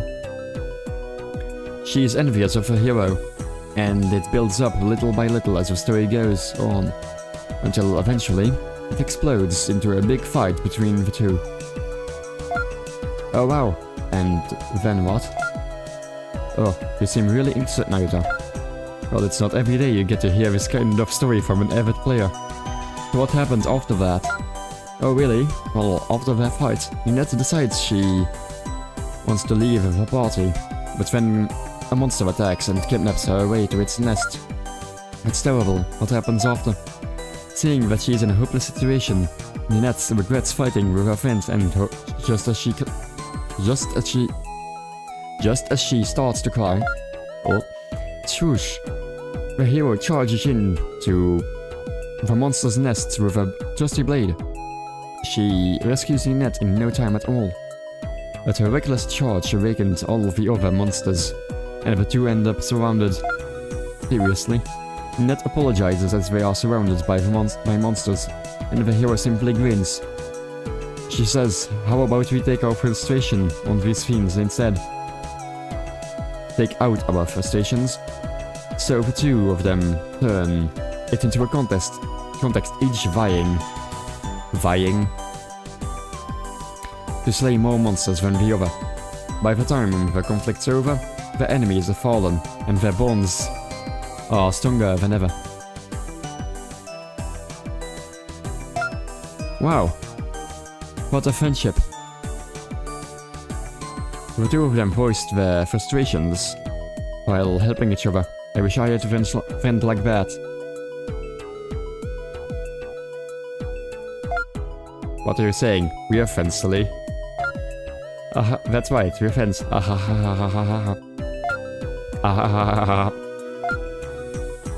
two of you are a perfect match. The thing is though, like, who even is this woman? So like, okay, she just randomly. Okay, so I assume this is actually like a real girl, but like I was looking at this and it's like, I thought it's like, oh, it's no. So I assume this girl must be real, or if she isn't, then like I guess she may be like an AI companion like thingy that is telling me to fix the game or something. Okay, so how do I? What? Well then, how do I quit the game? Oh, here. Right here. Exit game. Okay, man. Okay, so those two were interesting. But both are very text-heavy, so I don't know if that's particularly good to play stream. Okay, wait, when it comes to... I don't know, maybe I could also show the games that I have lined up.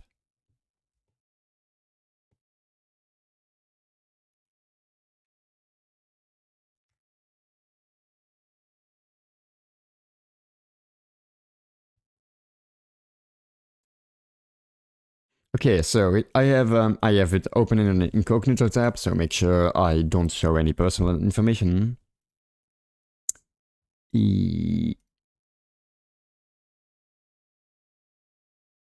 So it's in a private, like a, what do you call it? Incognito, so it doesn't show anything. So this one I have downloaded, which seems to be like a old graphic style, like boomer shooter. Haven't actually looked at anything yet. Yeah, seems like a shooter style thing. I have a demo for this one. Excuse me, once I look at more stuff. So this one would be short, I would assume. This one as well.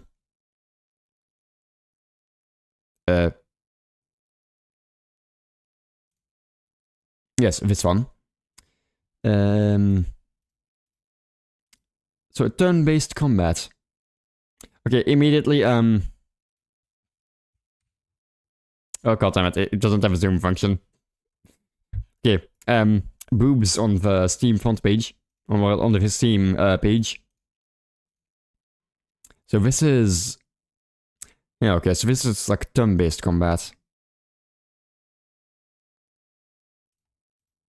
Which is also like a RPG survival horror. I see. So this is one, so we have Stesiphon, Parasite Mutant. Those are two games. We still have Tormented Souls 2, but I want to play the regular version of Tormented Souls. Let me see.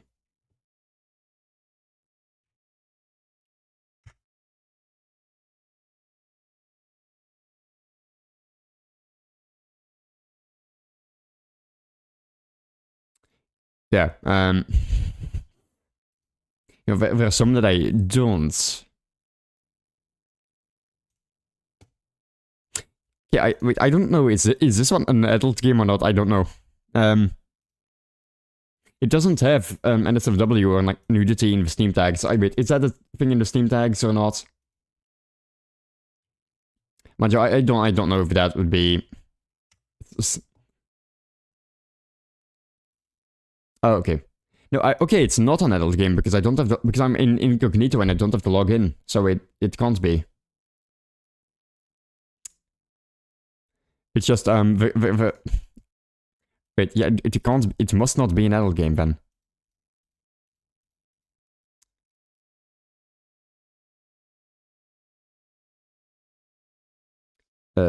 Yeah, no, once again I can open it just like this on incognito on Steam, so I'm not logged in, so it should be fine. Yeah. Okay, well then, this one, I don't know what it is, or what anything at all. This one, it's all I know, anime girl, and if you look further, it's a, what you call it? one of these, like a bullet hell. I don't know if that's a thing here. Shoot 'em up. You know, if it's shoot 'em up, is it a bullet hell or whatever? I'm not certain. But so, once again, you have like, once again, visual novel, like, story, and you shoot thingies with your plane. But no, I thought, is this like an adult game? Because like I go here in the beginning and, okay, so you have like some gameplay, you have the character speaking, gameplay, character speaking, and option, dialogue options. But then you have the, like a CG. And then you have the CG in the bathroom, in the bathtub, and it's like, Like, I don't have to log in, so I assume this one is not an adult game, because there is another one which is an adult game, which I do have to log in for. Which means I'm definitely not playing it on stream. Besides that, when it comes to other games, this one, there are a bunch of, like, long games that I have as well. Mixed reviews. For the recent ones. But so, this one has a demo. I have never actually played an Atelier game, so no idea about this one, but this one has a demo as well. Season part.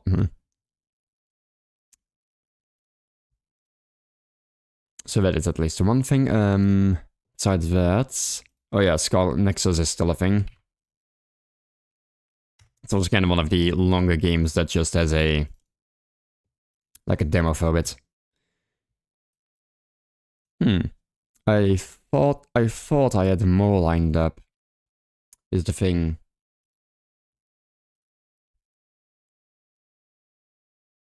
Yeah, I thought I had more demos lined up. Oh no, wait, there's this one as well. I don't know what it is.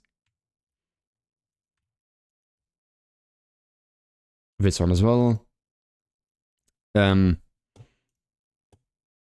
Whatever, this is Lo-Fi Anime Girl game. I don't know what this game is supposed to be.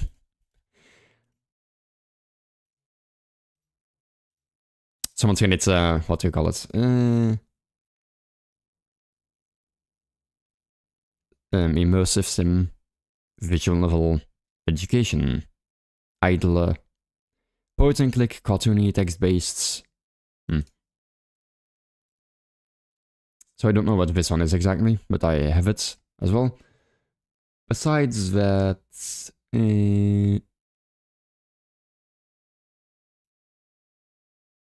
yeah, no, I thought I had more lined up. There must be something I missed.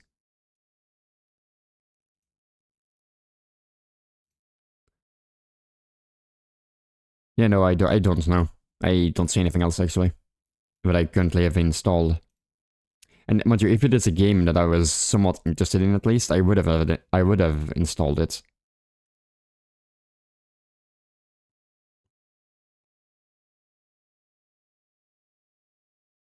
Yeah, so yeah, okay, never mind. I guess I don't have a lot of demos lined up now. Never mind then. So I don't know if I'm going to do a demo stream at some point. Well, it depends. I do think I have some games I could play, but it's not as much. I thought I had more lined up.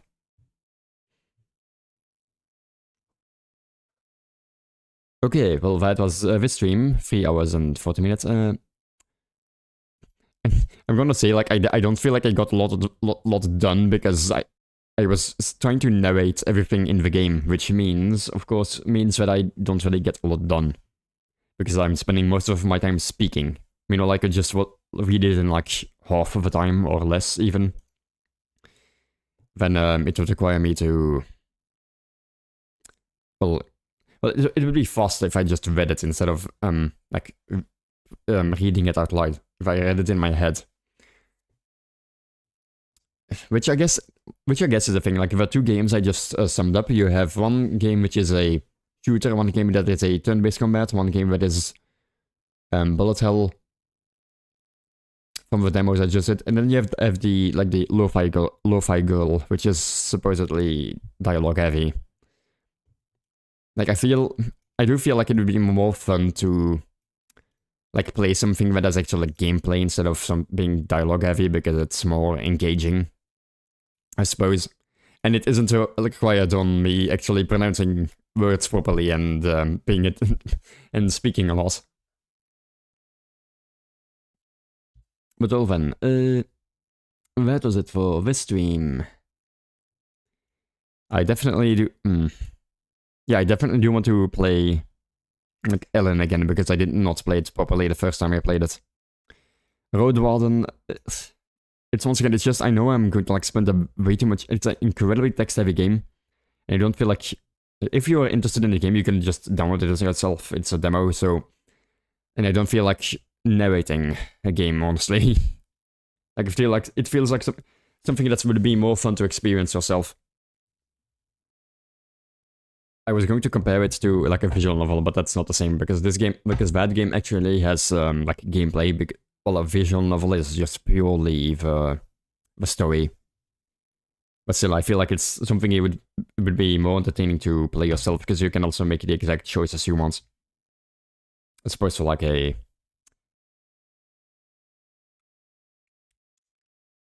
Now that, oh, okay, wait, that reminds me, actually. I mentioned Ellen. Ellen is like a sandbox game.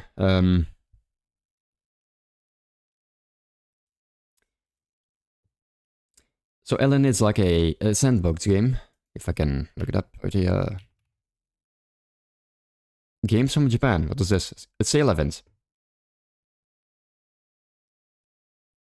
Kemonoti, what is it? What? Oh yeah, now I know. There was one extra game, there was a... Well, there's one extra one, this one. This is a free... Like someone said this was a free Valhalla-like. And the first thing is once again, wow, anime girls, wowie. But once again, this is going to be very text-heavy, once again. What's it? So this one as well. Does this have a demo? Okay, this is a demo.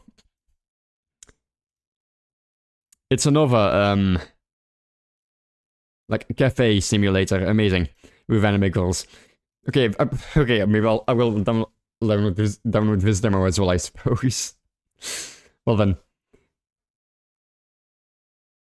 Yeah, that's another game on the list.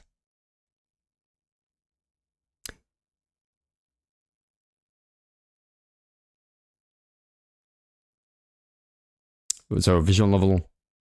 Whatever this is. Yeah, wait, I think I saw this sometime before as well. And then you have, this one is also like, oh, this also has a demo. Yeah, I think this is also a... Yeah, this is also a Valhalla-like game, but instead you're in a...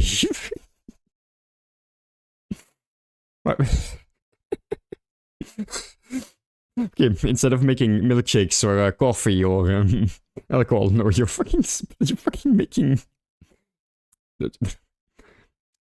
It's in the name, hookah. And you're smoking stuff. Let's say that. It's just... Okay, I'm going with like the anime girls with the fucking hookah seems really stupid. This one. Girls Made Pudding, this does not have a demo. No. Yeah, this is... I remember seeing this as well. This is obviously inspired by Girls Lost Tour, I would assume. But this does not have a demo. Chinese, and it also does not have a demo. Oh, it is translated. Wait, huh? Okay, yeah, okay, I thought I remember. Okay, this is a VTuber game. Yeah, this is a VTuber game. I thought this girl looks similar. And then I look at the other ones, I think, what? Okay, so this is like a game with all of the characters are VTubers in this game. But yeah, this one is free Valhalla-like. But the thing I mentioned, the thing I was going to say, because I got distracted. Oh yeah, because of this, there is Tokyo game thingy. What is this? It's a sale for... Well, let me remove this for a bit.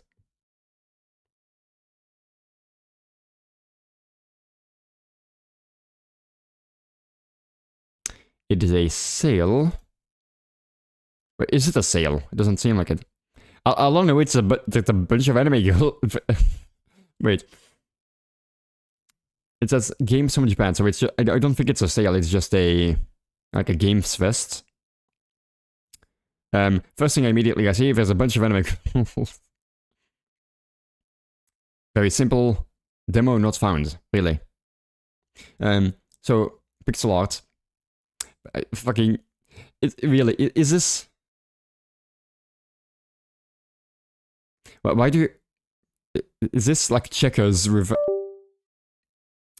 Okay, once again, I got jump scared for the disconnecting sound. My controller disconnected automatically. Anime Girl Dungeon Crawler. Wow. 2D side scroller. Okay, okay. Once again, if you like, I guess if you like the anime girls, there are a bunch of games right here. Mind you, not all of them are the anime girls, but a decent amount of them seem to be.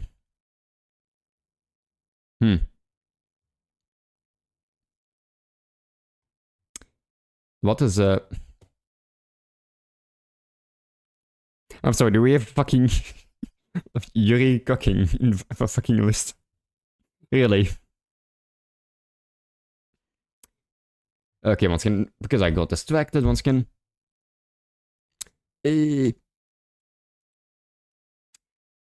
So there is, if I, wait, what do you look? What is the name? Oh yeah, Ellen. I was going to search up Ellen. Ellen is like a sandbox style game where I don't really know what the goal of the game is. It's just to make sure you can pay your taxes. That is that is at least one of the goals. But I thought of another game. I think I've mentioned this before. No Man's Sky. Like, I still want to try this out. Okay, so I don't own it on the PC.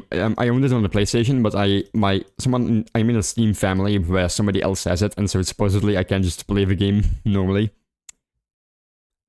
So maybe I'm going to do that, but like, it's been a while since I've played this, and supposedly a lot of updates have come out. Once again, the problem is it's going to be a sandbox game, which means I have to narrate things myself. Well then. Anyway, I've been yapping about this for too long. I've been staring at too many anime girl games on Steam. But I will probably never play. So, that's the end of the stream. See you some other time. Do I have anything to say? Not really.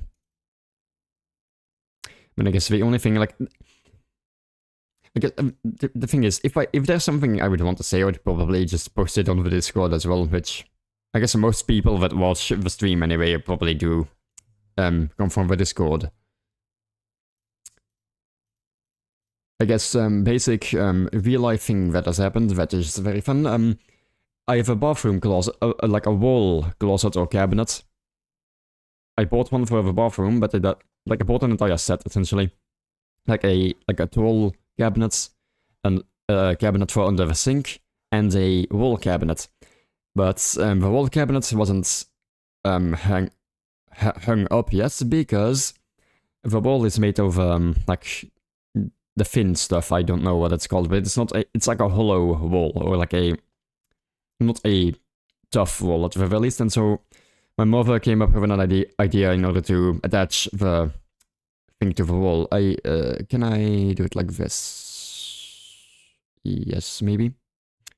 I can show it like this, maybe. Never mind, I can't show it like this. What the fuck? Okay. Yeah, okay, never mind, I'm not gonna bother showing it. But that is a good thing. Well, mate,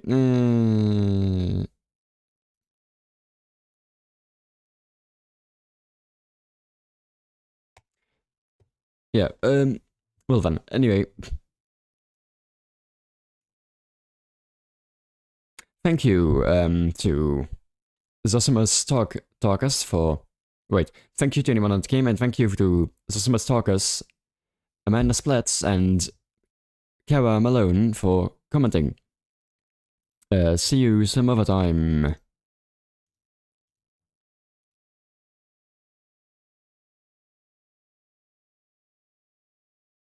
So I can... yes. Okay. Bye. Once again... I guess it's because like I've just been like just reading from the game, but I don't really have anything to add now. Like like, as I've said, I don't feel like I got a lot done in the stream because I just read the game very slowly. I know I could have just probably played those games myself, played those games without narrating, and I could have gotten them finished quite quickly. Which may also be a thing where like I don't want to play the like text-heavy games on stream or like as a demo at the very least. I would want it to be something that's actually gameplay heavy. Anyway, once again, as I've said, I've said like 2 or 3 times before already. Bye. See you some other time.